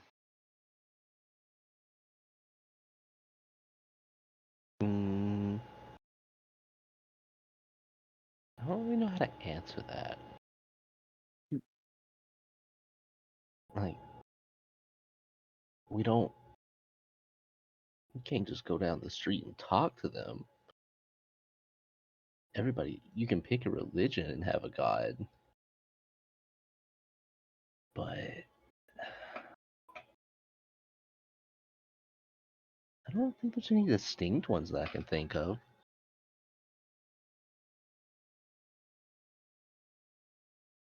Why do you ask?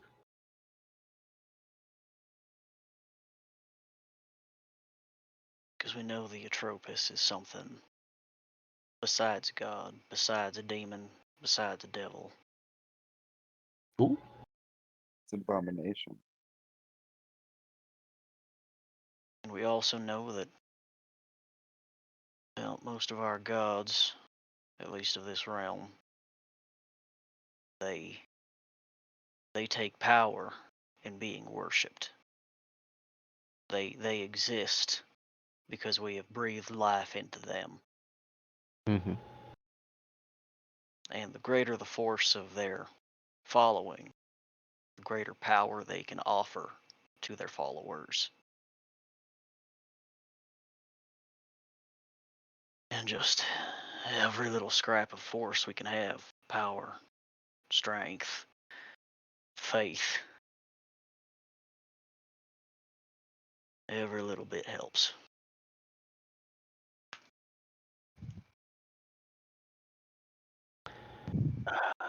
I don't know for certain, but I do know the god that I follow.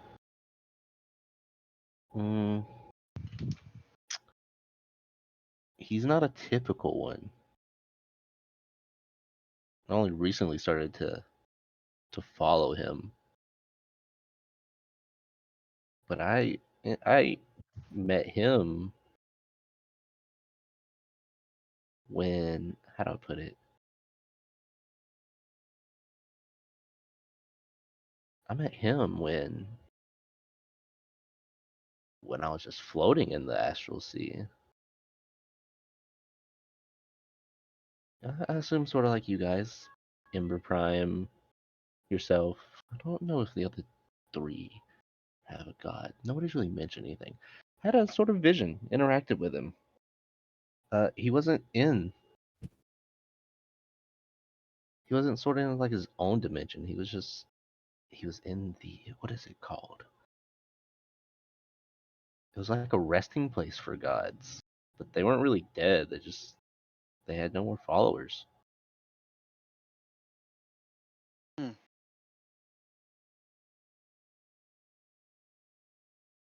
I Uh, wonder if that's peaceful. uh, given what you said, I mean, they don't seem to just die off. Like, they don't seem to be killed. They just seem to not be at their power that they used to be at. Hmm. Mine wasn't dead. He just didn't have any, he just said he didn't have any followers.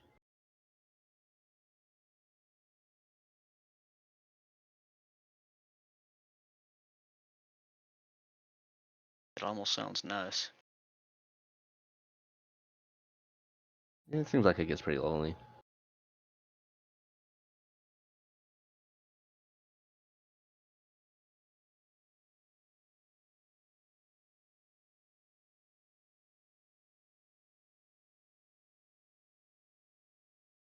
Who's your god? Talking to me or Ragnarok? He's nudging Rainier. He hoists out a medallion that has a sun etched into it on a horizon. And he says, the Morning Lord is a force of light and enlightenment and power and the driving force against darkness. One of the premier and cosmic entities of our lands. When these people were small in tiny settlements, monsters, fiends, fae crowded down on them and killed them even more easily than they do now. The thought of warmth, the hearth, and the light of the sun was all they had to drive back fears of the unknown.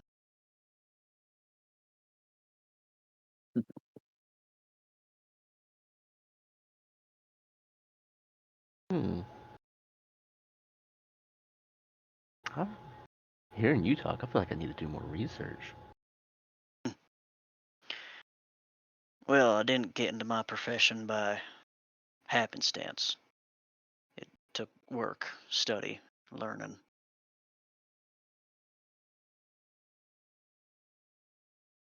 Well, maybe I'll find somebody to follow Harlingen eventually, but looks to Ragnarok. He's like, "Do you want to follow Harlingen?" I mean, not that anybody asked or anything, but I don't really. I haven't sworn myself to a god or anything like that.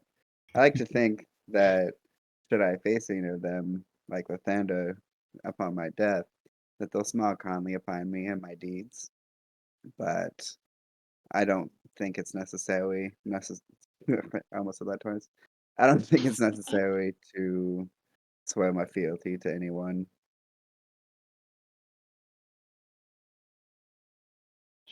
Just preaching a little here, but he doesn't really ask for much. He's the god of travels.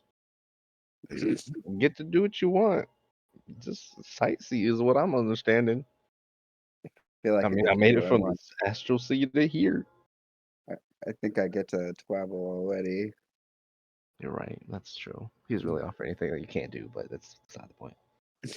I mean, I have the blood of Lathander within my veins, but I'd be remiss if I did not offer sacrifice and penance to any god under whose domain I travel. How the Uh, fuck did you get that? well, I told you, work, research, time.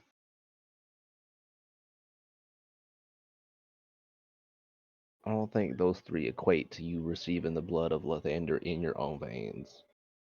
You seem to think so. Oh, okay. See, that's a little bit different. He bestowed it to you. I thought you meant like you found it. No, no, no, no.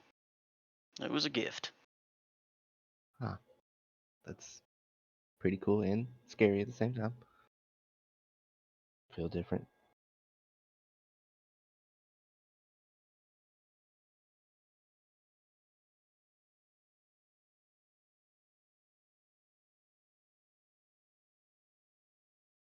Also, just to point out, it's sort of late. We separated. Do you think the rest of the group's gonna be okay?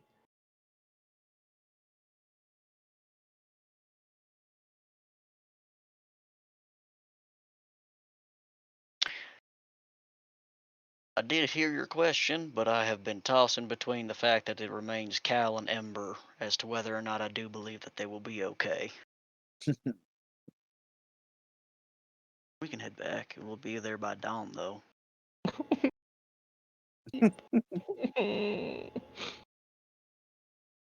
Or we can stay here.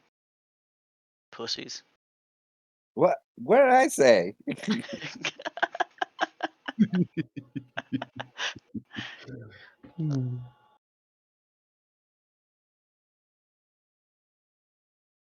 Firm pretends like he didn't hear it. He's just like, "Oh, you talking to? It's not me."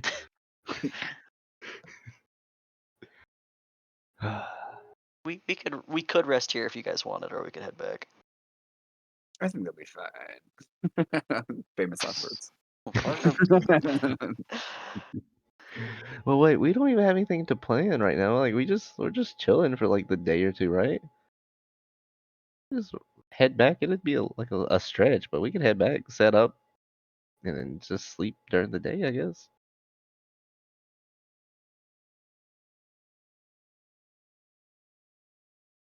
Sure thing.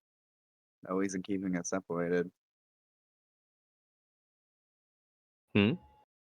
No reason keeping us separated. Yeah, exactly. Sometimes I feel like I don't even hear words anymore. Like the whole first two sentences, the first two words you said that time, just sounded like one giant word, and I was really confused. Are you making fun of my accent? Nope.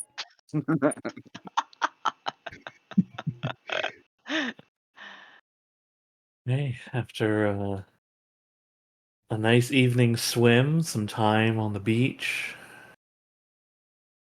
you all gather yourselves and begin the trek back towards the Dread Lookout. Due to arrive sometime in the very early morning. What are Cal and Ember doing anything in particular? Say, Ember Prime. Mm. If I haven't said it before, it sure is nice to have you back.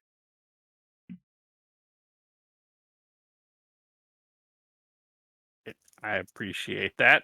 I'm very, very glad to be back.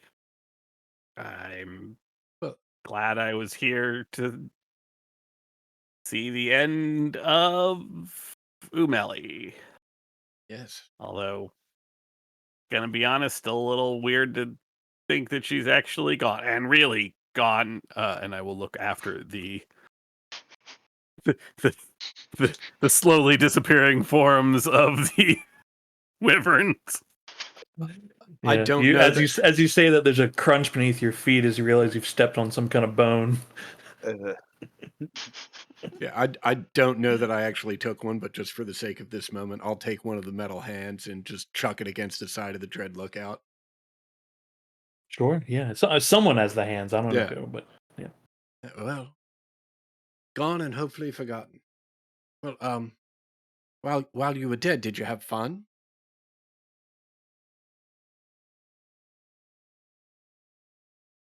I did some work. Oh, that doesn't Got sound like that thing that that Moradin and I had been working on the first time I died. Got that done-ish. Right, well, I guess I you don't definitely. actually remember this time. I asked not to remember. Okay. Well, I guess everyone's definition of fun is a little bit different. I'm happy to hear that your time was productive, I guess. We still have some individuals, though, that are due payback. Melly is not the only name on that list. Yeah, I guess, yeah. Yeah.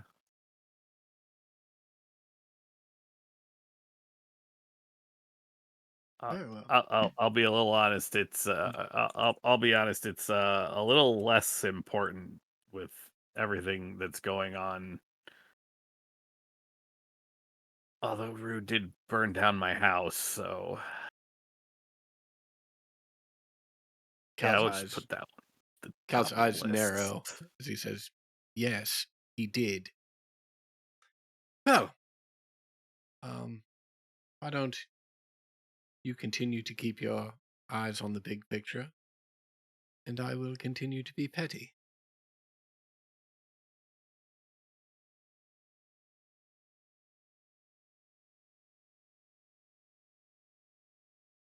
Say, do you have any of that weird flour left from those things that tried to eat us and kill us? The plants? Yeah. A bit. Yeah, I mean it's just dry flour. I really should figure out what to do with it. I got 2 pounds of flour. That's enough to make a good amount of stuff. Yes, I mean, at some point, I'd very much like to resume the baking lessons. What happens if we mix it with water? Is that anything? Flour and water. That's oh boy. That's that's uh that's called a roux. You use it to thicken other stuff. You've got to be shitting me, Ember Prime. Well, now I really want him dead.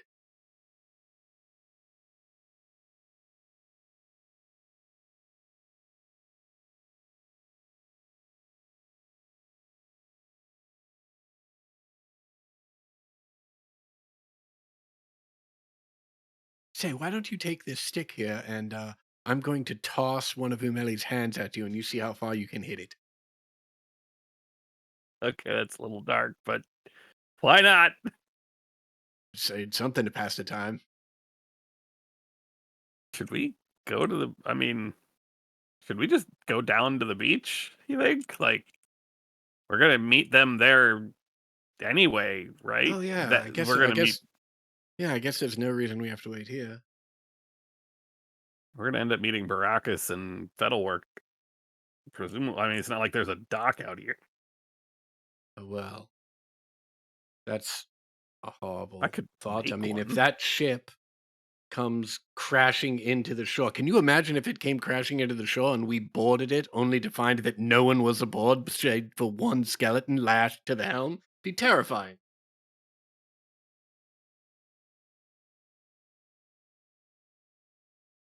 Oh, what? Where did you just go right now, Cal? Where did? Yeah, we should head down to the beach. We got time. I can theoretically build a dock for them to dock at. That might be useful later. Oh yeah, I think they'd appreciate it greatly.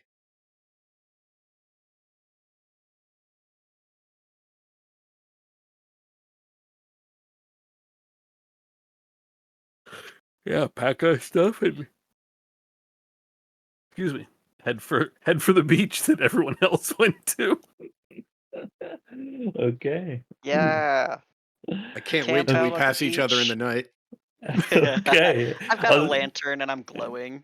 yeah. You guys spend Same. some time doing a little Umeli We just baseball. We're both lit up. You spend some time knocking Umeli's hands around with a stick, and then once you get bored of that, gather them up and then head down south. And let's say you do indeed, in the middle of the night, you come across Cal and Ember. You see floating lights in the distance coming towards you. The lights. Oh, is that the ship? Oh, I guess I don't have time to build a dock.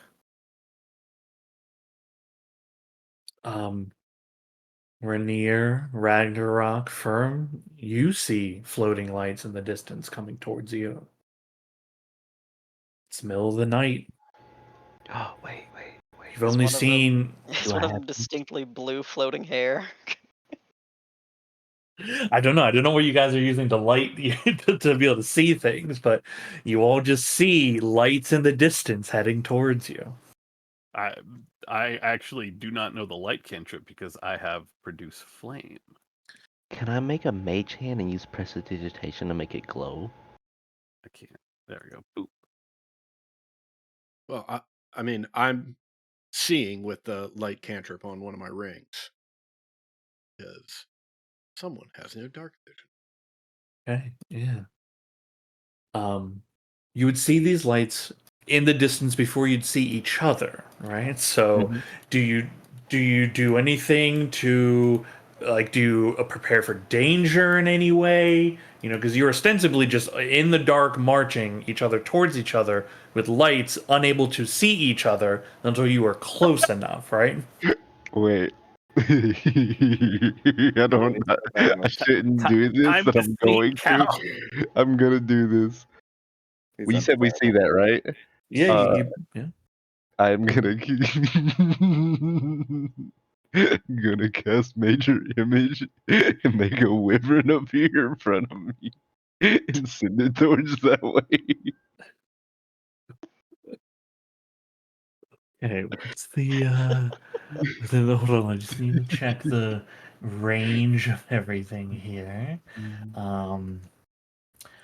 Okay, I've had no 100. reason to use this, so I needed to find a second. Okay, 120 feet. Okay, you cast a wyvern. You're still farther from each other than that, but you make a giant wyvern. It is nighttime, right? So it ostensibly would still be difficult for them to see this Mhm. unless you with your illusion purposefully cause it to like illuminate in some way, right? Can I make the edges of it, like the edge of the wings, sort of illuminate? Kind of glow a little bit. Yeah. I mean, with major illusion, it can do all sorts of crazy stuff. Yeah. Okay. But Callan Firm, you see a glowing dragon appear out of the darkness, heading in your direction. You got it, Ember Prime. You got it.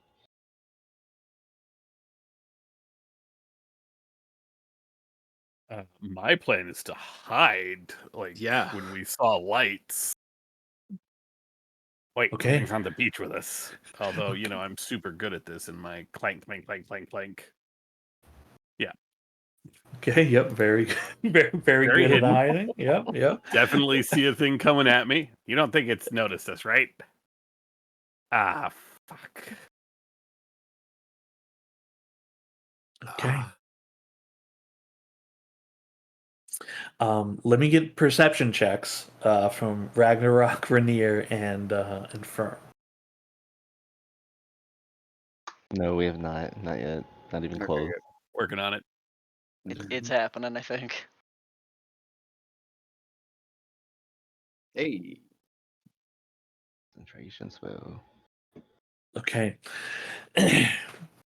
Callan Firm, you duck left, trying to get to some rocky cover that you noticed last minute. But each of you kind of stumbles a bit, and you're knocking rocks around as you're very quickly trying to maneuver. Ember, your armor definitely makes a loud clanking noise into the rock as you slam against it. The wyvern, the large dragon rushing towards you all. Let's see here. Ragnarok, you're ready for danger, right? There's all sorts of this could be some kind of monster that has a glowing hook on its head that's to bait you into coming close and then it devours you. You peer deftly through the night as you move up for attack. And as you're about to go into a rage, you notice the hushed voices of Cal and Ember as they're hide. Hushed with my stealth of 7. Yeah. Wait, do you think that's Skittles? Did Skittles come back? No, wait, that's not Skittles. Well, let me read this real quick. Can I make it scream? All right, I'm going to charge. Yeah. Cal, No, get ready. It's okay. We're not. You can stand down. We're not doing this again. I cast invisibility on Ember Prime. Okay. Ember Prime, you go invisible. And I will also cast Disguise Self on myself. And just, it's not much of a disguise. It's just me, but everything is jet black because we're in the middle of the night. So Okay. Roll another roll another stealth check with advantage. Ragnarok, you're aware. You're pretty sure that's them, but like now you can't see them. You don't hear them anymore. Oh, I'm still yelling. Okay, I'm invisible. I'm still charging. Okay, you hear and a voice screaming coming close to you, but you don't understand what's happening. and Yeah, I'll given get that into a low defensive stance. given that Ember Prime is still yelling, Cal will be like whisper screaming, You're invisible! Stop yet, you're invisible! I'm gonna start making fake Skittles start screeching. Okay, there's a wyvern screaming. Damn it, Bum! I said stand down. He's like, "Why are you getting low? If you're telling me to stand down." Because I hear screaming, but I can't see where it's coming from. It doesn't matter. Ember, as you are you're rushing to face your attackers, and before you arrive, you turn and you're running and screaming, and then you do see that there's the glowing wyvern, but you do see there Ragnarok is standing there with their weapon out. Hello. Hey. Ember? Who else would it be? A disembodied voice that's mimicking Ember. Could be a twat. Oh, right. The whole. Okay. Cal said I was invisible, but I see myself just fine. I think. Yeah, it's me. What's with the what? Which of the wyverns came back? Why is Skittles here? It's Firm. Where's Firm? Firm doing Firm things. Behind Oh, me. okay. Hello, I'm gonna respect. smack Firm. Rude. I would like to unarmed fake strike Skittles. Firm. I make fake Skittles with using prestidigitation. Shoot out like a little. I don't even know how to put it would sound like. He can't do that. So I'll just try to make him explode, make fireworks. Yeah, you can just make while in range of major image, you can just make the major image do that. You don't need to make you don't need another spell to do that. Yeah, I'm gonna start making it dissolve into fireworks. Okay, hell yeah. I am actually going to punch Firm. I'd like to make You an have unarmed advantage. strike against Firm.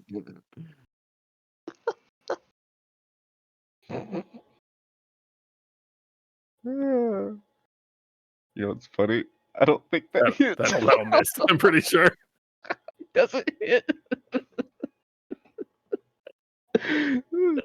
I'd say you definitely it doesn't hit to do damage, but like you are impacted by a fist of some kind. And then I become visible because that's an attack. The hell? I just let Skittles go and you're already showing Skittles? That's a dick move, you asshole. You can't even tell it was Skittles.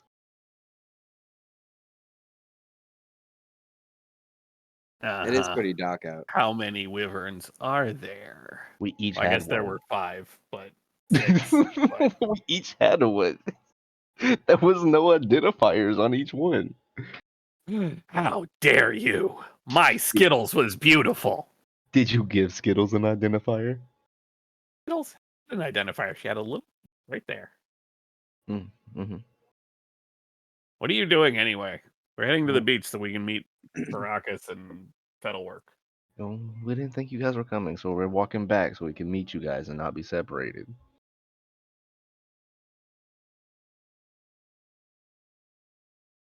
You're the only one like long distance calling out here, so Sucks to suck.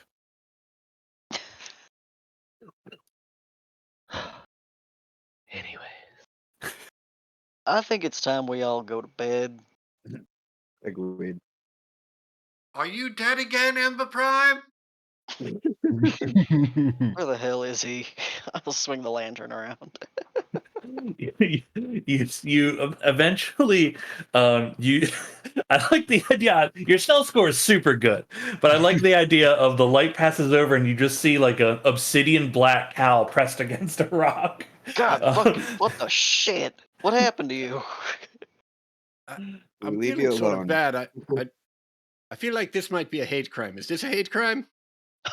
Oh my God. god. It wasn't. Literally none of us thought so. It wasn't. What do you mean, you people? Like honestly, like 2 seconds after I said it, I thought of the Community D&D episode and was like, uh-oh. right. Yeah. I was like, oh boy. Brutality. I'm a drow. The magician. So we're just not gonna talk about the hate crime over there. There's so much happening. We don't post this episode, right? Just like Community. It's like Community. Uh, Okay. I dropped my disguise. Okay. Thank God. Thank God.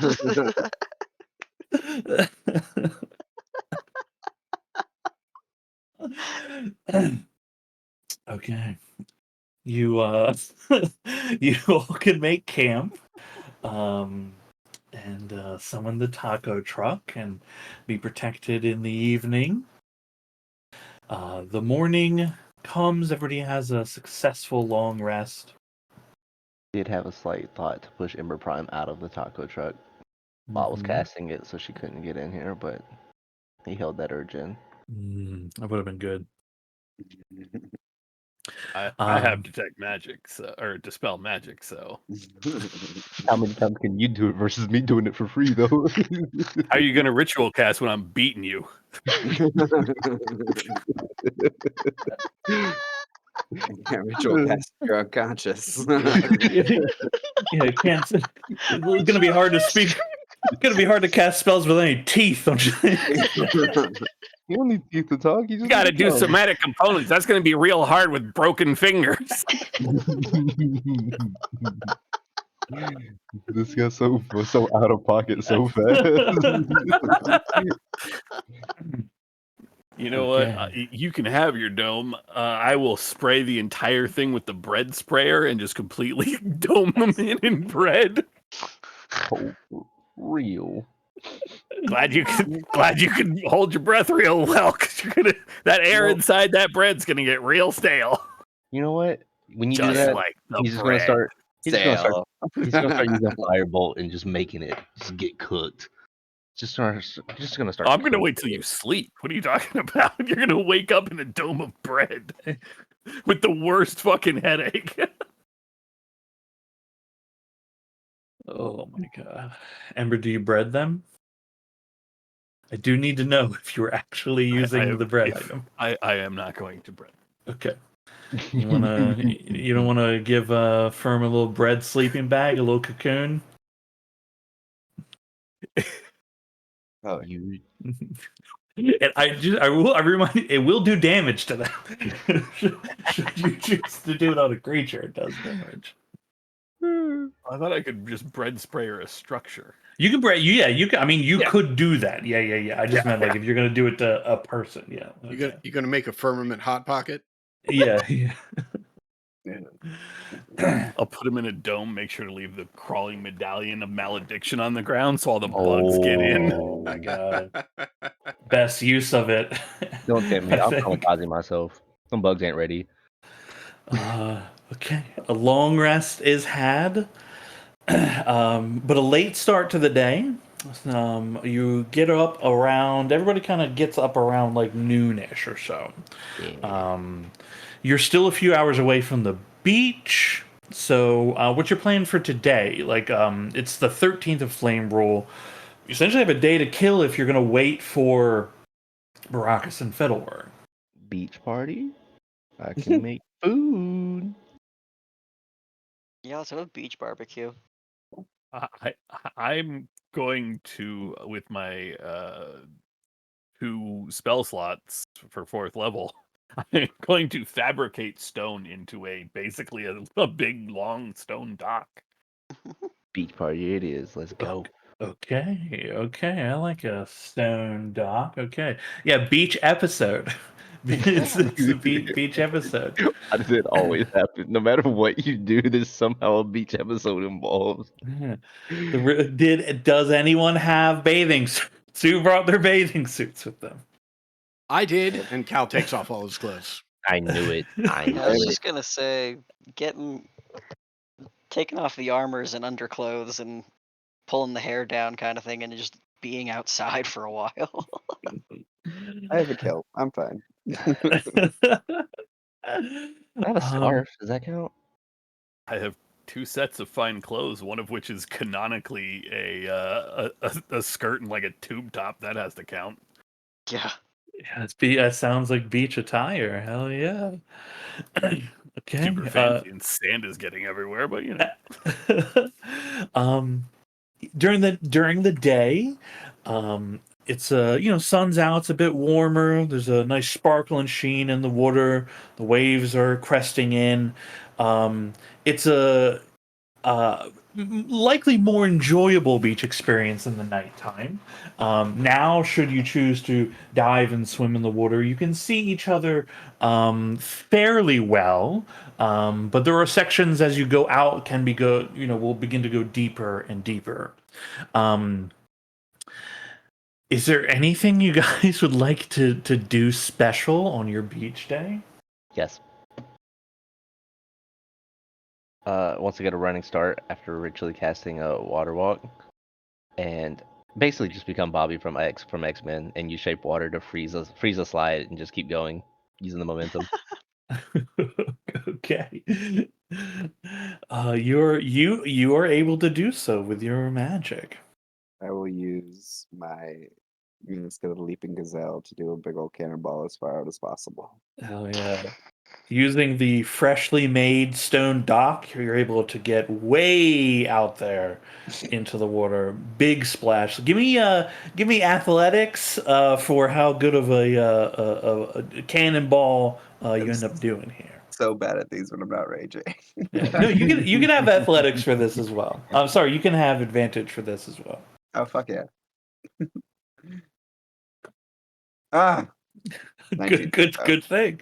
Hell yeah. Huge cannonball. Huge cannonball. Firm, you notice that as you like skirt the water a bit on your little frozen ice cubes, it's a little like stop and go because the magic, like, it takes a little time to do your castings and everything as you're going. But it's not like a continuous line. You can get like a few in there, and then now you're like, if you stop on one, there's just a chunk of ice that's floating in the water now. Yeah. So there are little large, like 5-foot cubes of ice kind of floating around like a big cocktail. That's fine. I push the ice cube that I'm standing on from underneath. Have water walk on. It's fine. He just drops in the water. I like the idea of you just hitting the water like cement.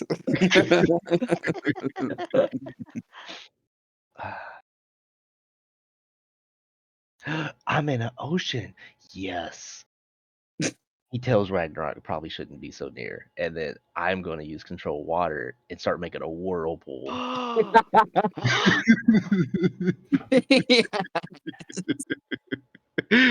Okay. A save. Yep. Okay. Creature can swim for the water. It's What's good you your won't spell save fucking DC? drown. Yeah, I was gonna say. Okay, do you do this to putting any, like, are you putting any of your party members at risk with this? No, or- that's why he Okay. told Ragnarok. I was just so like avoiding the Ragnarok swims away part. And Okay. Yeah.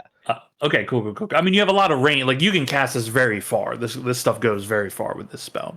But yeah, you were in a body of water large enough to make a big whirlpool. As there's a large slurping noise, and you see like there are waves rolling and cresting, and your whirlpool, like any part of the wave that comes near the whirlpool, just gets slurped down, and the rest just keeps moving past it. This lasts for 10 minutes. I want to attempt this, and it's probably gonna hurt, right? Using water walk down the whirlpool to the center of it, because I can't get pulled into it necessarily, so I sit on top of it, and then I want to change it from a whirlpool to redirect flow and launch myself and the water straight up, so I get catapulted, and then try to dive back into the water, dropping Okay. water walk. Two things are happening here, right? Your water walk, right, which is keeping you on the surface of the water, but your whirlpool magic, when stepping in, you are susceptible to it, right? Ooh. So you are, as you're like walking on the edge, and it's like, it's kind of like you're like, whoa, whoa, whoa, ah! It does pull you very sharp, eventually towards the center of it. You'll need to make an athletics check against your own spell DC. Wait, let me double check my spell DC. Where is it? Oh, it's a 14. Okay. Oh, nice. Oh my god. What a time. Okay. You are pulled down but not battered. Your water walk, you are definitely like skating the surface of this thing as it is twirling you around. And you wanted to try to have it launch you? Is that As soon as I correct? hit the center of it, use redirect flow to launch me up as like a catapult, so I get like a huge like high dive effect Yeah. and dive into the water, dropping water walk, so I don't just hit it. Yeah. I mean, man, this happens, right? You've done it. Yes. He's like, I could do it again. Anybody else want to join? Nope. I am not getting in that water. You see firms like sails, probably like 30, 40 feet into the air. And like, as there's a like slow down moment of like the sparkles of the water droplets around him, birds flying by, turning their heads like, what the fuck? As he swan dives back into the water. Perfect 10. Do you have to create the whirlpool in order for? Can you just redirect flow and throw me into the air? I could have. I just didn't think about that before the whirlpool. Yeah, I would like it without the whirlpool, please. Well, actually, I still have 10 minutes, so he'll just do it again with this one.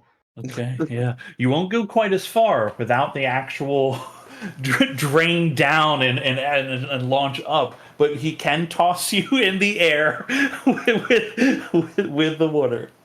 I do a bunch of flips. Hell yeah.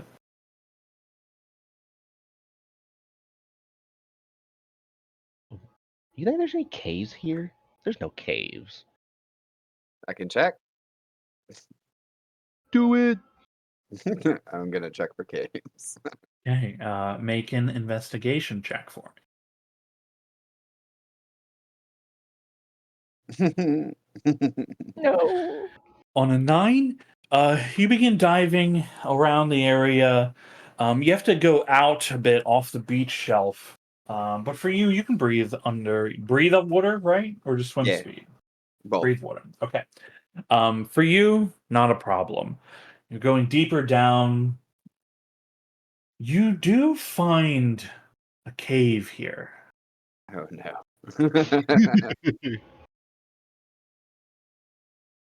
I told Firma check it out. Okay. Does he happen to find the said cave within the 10 minutes I have left? I have of this control water. Let's find out. I'm gonna roll a d100 to see whether he does or not. Because I wager you guys spent a lot of time using the spell, so the odds are going to be a little low. 25 and under, you'll still have it going. It is a 24. Yeah. Okay, so we'll say you have about a minute left on the spell. Although, it depends what he is doing currently, right? Because he's out of your current line of sight and everything at the moment. So you do find a cave. It's a I mean, it's big enough that you could fit into it. Such a stupid idea. Yeah, I'm going in. Okay. With my last minute, I would like to use like the redirect flow to sort of propel myself through it, so I can make it there fast enough before I have to redo this casting. Okay. Make a perception check. Or were you like, I guess you're watching him the whole time, right? I would hope so. I give him the Okay. idea. Yeah, you can get yourself near enough to where they are, but I mean, they have a swim speed and they don't have to worry about breathing, which you have to worry about these things, right? I don't have to worry about breathing. Can you breathe under? Oh, you can hold your breath forever. That's right. You can hold your breath forever. That's right. Okay, so just the swimming part, which you can move the water to get you. Yeah, okay, with the control water, yeah, you can get there. Yeah, if I see him, I'll point to it first, Yeah. and then I'll go in. Going with Okay. him. Okay, you begin entering into a cavern, an unknown cavern space. What's everybody else doing while these two are doing something? They disappear into the water. Like they were laughing and laughing, and then they dive under the water, and you guys just haven't seen them in a while. But you know they've just been doing this for a long time now. Fucking enjoying the sun. Hey, a little sunbathing, heck yeah. What about Firm and Cal? Anything specific? Oh, sorry, Ember and Cal. I was like, I love that you say it, but you always get me and Ember Prime mixed up. Yeah, I think At this- Cal is just laying out, probably just about where the surf is hitting the shore, so that he's getting a little wet.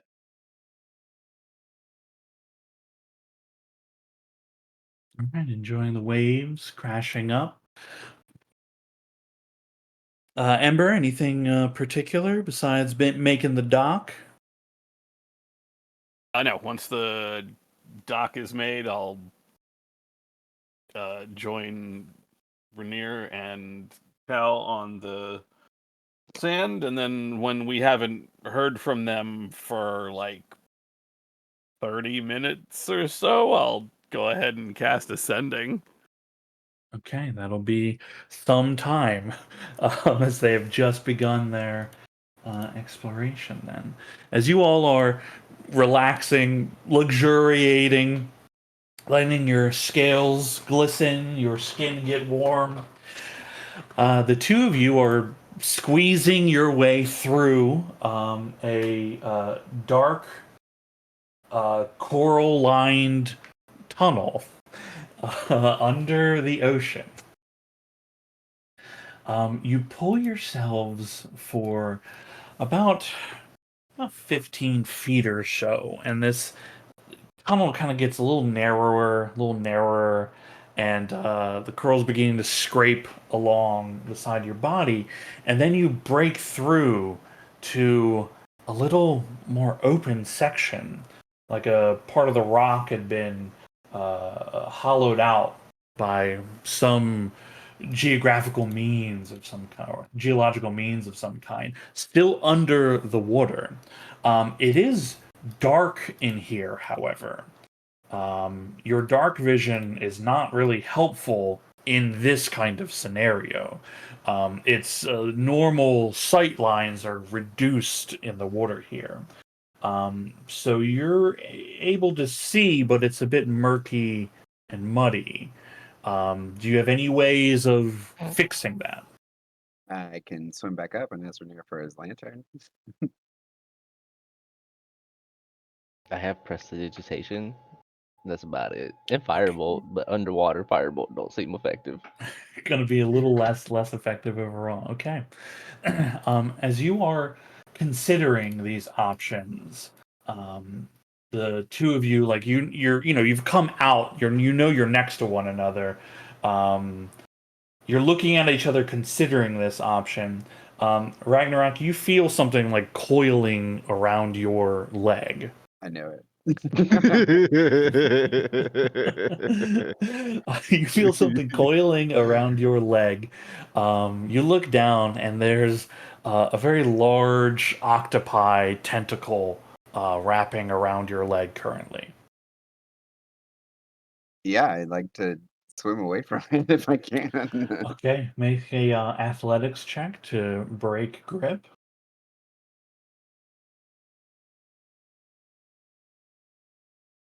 Okay. 18 is enough. You're able to grab the tentacle, push with your leg, pull it off with your arm. You see, kind of shooting past in the darkness, a rather large looking octopus. All the way, like, it's maybe about twice the size of you inside here as it shoots around. Um, do you stay? Do you leave? I grab Firm and swim away as fast as possible. Okay. You have to go one by one in the tunnel. Who goes first? Ah. He can go. Okay. I push. No. I push Firm first. Fern begins to push you, and then you grab Fern, shove them through. Okay. Um, Ragnarok will need you to make another athletics check as you feel these tentacles that begin reaching for you as you're like squeezing through the tunnel again.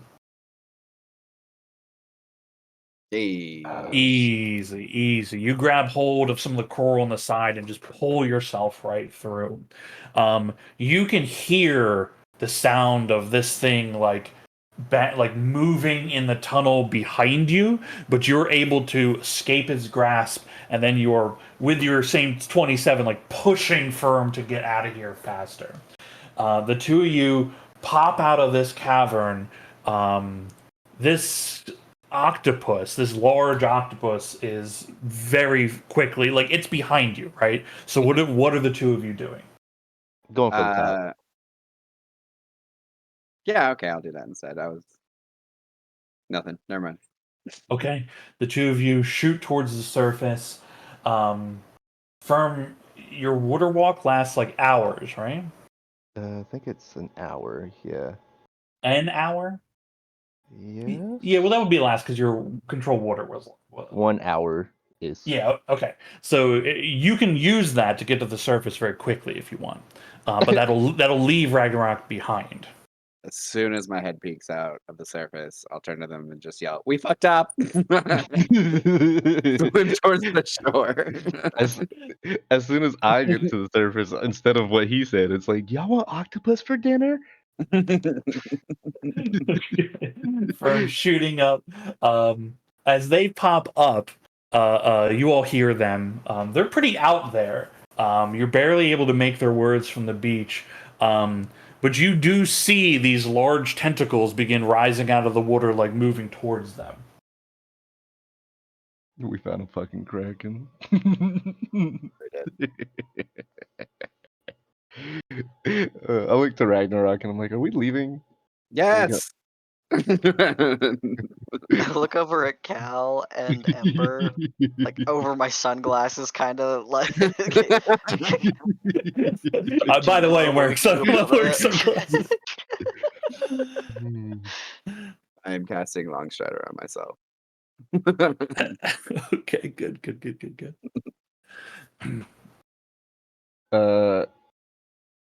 You have hella movement, right? Yeah. I'm at 60 right now. I'll look at him and I'm like, all right. Since I'm walking on water, I'm casting haste and on myself and just start running.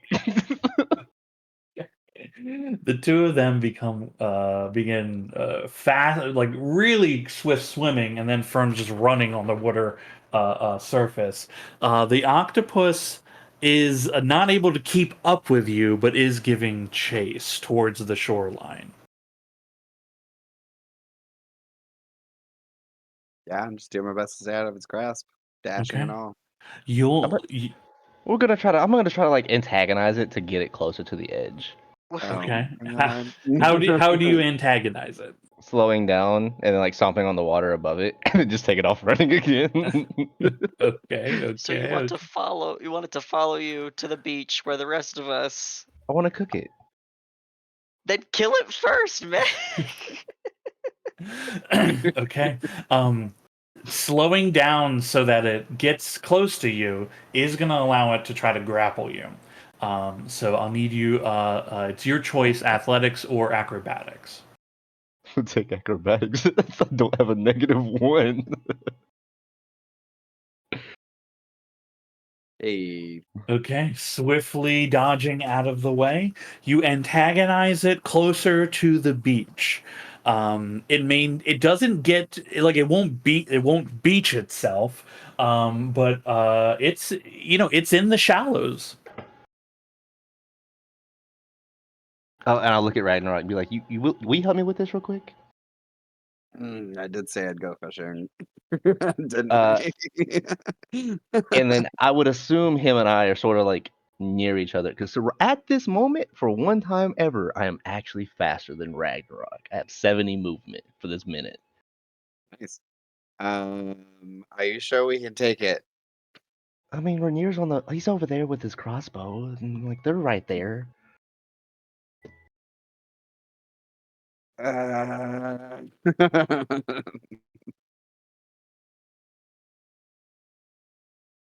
I think I'm gonna go with no. Yeah, now without safety in numbers. Ragnarok's not dumb.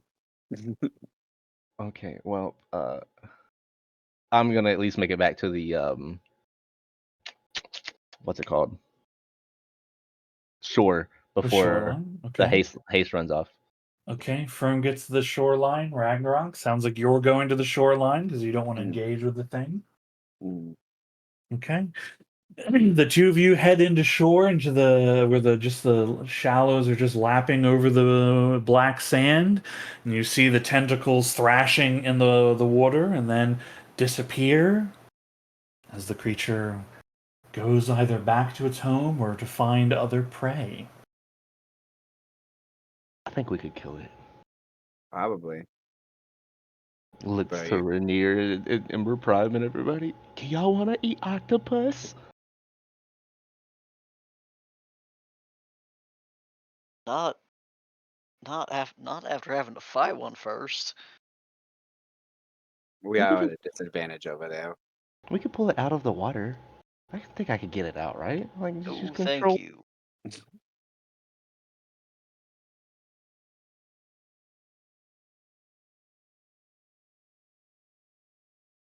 I think we made the right decision, fam.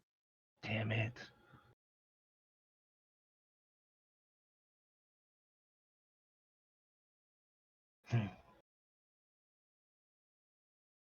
At least we know he's here. What if he attacks the boat? How big was this octopus? I mean, it's like twice the size of you, but it's not well, since it came out, out of the cave and everything, it's just a big octopus. It's not Kraken. Oh, I think we're fine. I think they're fine. damn it. I want an octopus. Fine. I wonder what's in the cave he's got.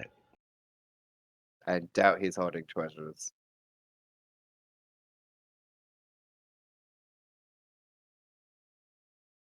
Cal, how long does invisibility last?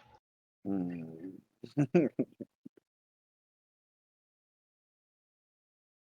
Um, are you anticipating using it to go after the octopus? More so what's in the cave, but technically, yes. I mean, it doesn't last long. It lasts even shorter, given the fact that anytime you do anything like cast a spell or make an attack, it drops.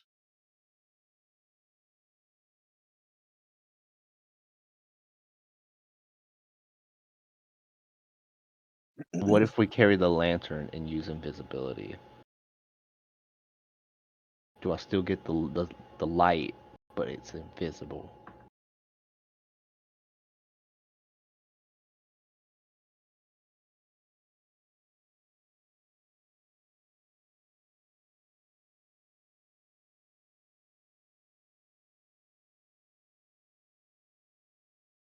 I mean, I guess if you're holding the lantern when I cast invisibility on you, then no, the light becomes invisible as well. Oh, okay, never mind. Gotta give up on this dream. But when we get back to the city, I'll buy you some grilled octopus. It's not the same. I'm supposed to be able to cook them. We can buy raw octopus and you can cook that. Still not the same. What if we just jump him, move the water out of the way, and we punch him in the face? I think it's a great idea. Go for it, firm.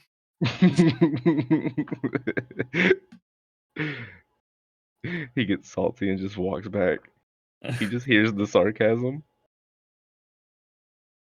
You all hear like a clinking of many glasses filled with ice. As you turn towards the direction of the sound, you see on the dock that you have created out of stone ember, you see a little table that wasn't there before has appeared, and on it is a serving tray with uh, 6 cocktails with little umbrellas in them.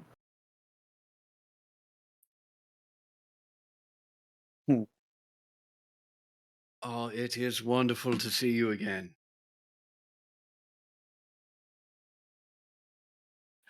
You don't see Kieran, but your instincts are correct. Well, really, just a gift then, not even a visit. Well, we'll make do. We'll make do. Come, everyone. Cocktails?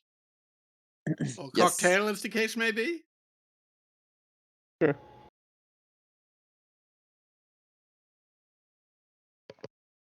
Um, as you go and retrieve your beverages, they're iced pina coladas, and there's a little note scrolled with a elegant calligraphy written scrolled in elegant calligraphy that just says,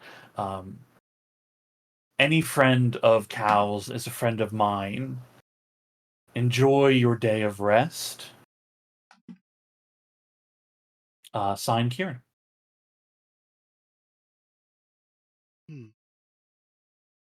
Brings a tear to my eye.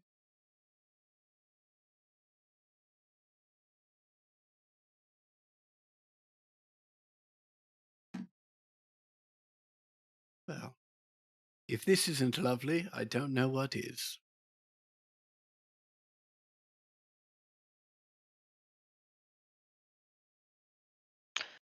See, Cal, how did you meet Kieran? Well, no, I guess it was. No, wait a sec.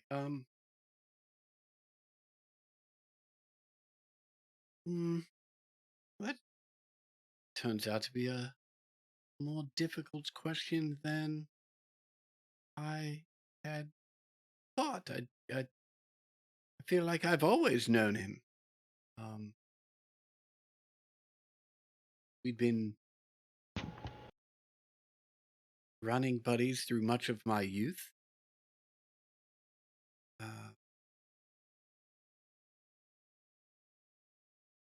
I wasn't aware of the extent of his powers until relatively recently.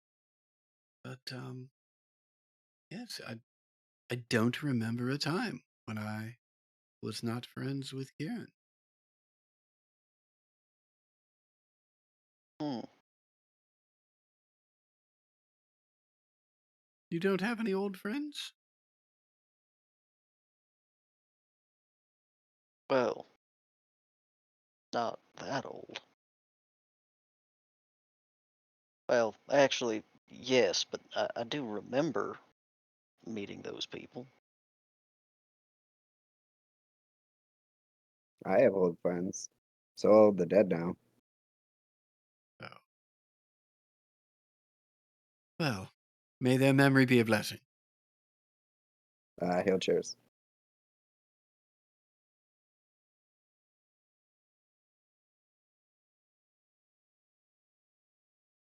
But really, Rainier, no friends from your youth. You were so young, you were rolling around in the sandbox together. Oh yeah, but they're all in worse shape than I am now, and some maybe 30 years ago, uh, I had to take to my studies, and aging became different for me. Became a little bit better to keep myself a little more distant from them for a while. I mean, a few of them are probably still on the street that my house is on. I I stop in guess, every once in a while when I'm around, but guess the they don't recognize much. guess the name change would be confusing to them. Yeah.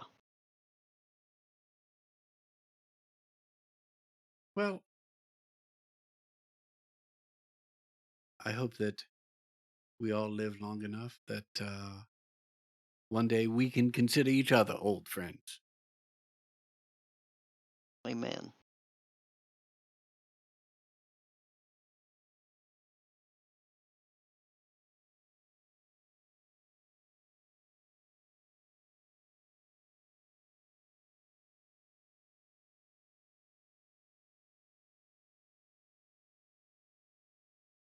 Hey, enjoying a well-earned day of fun and relaxation.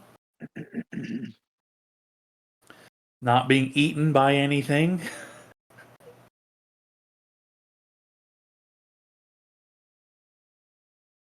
The day comes to a close, the evening falls.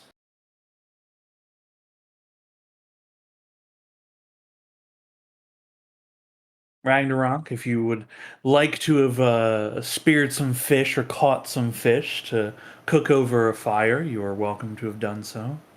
Yes. Firm, you know you can magically create octopus, but it's just not the same. It's really not. You get the bonuses when I cook them.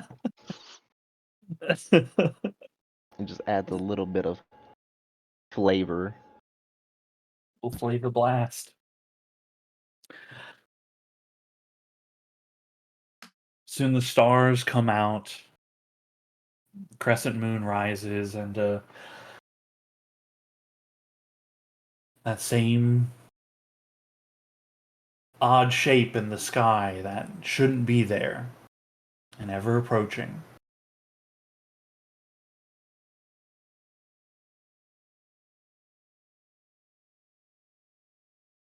The night comes to a close. Everyone has a long rest.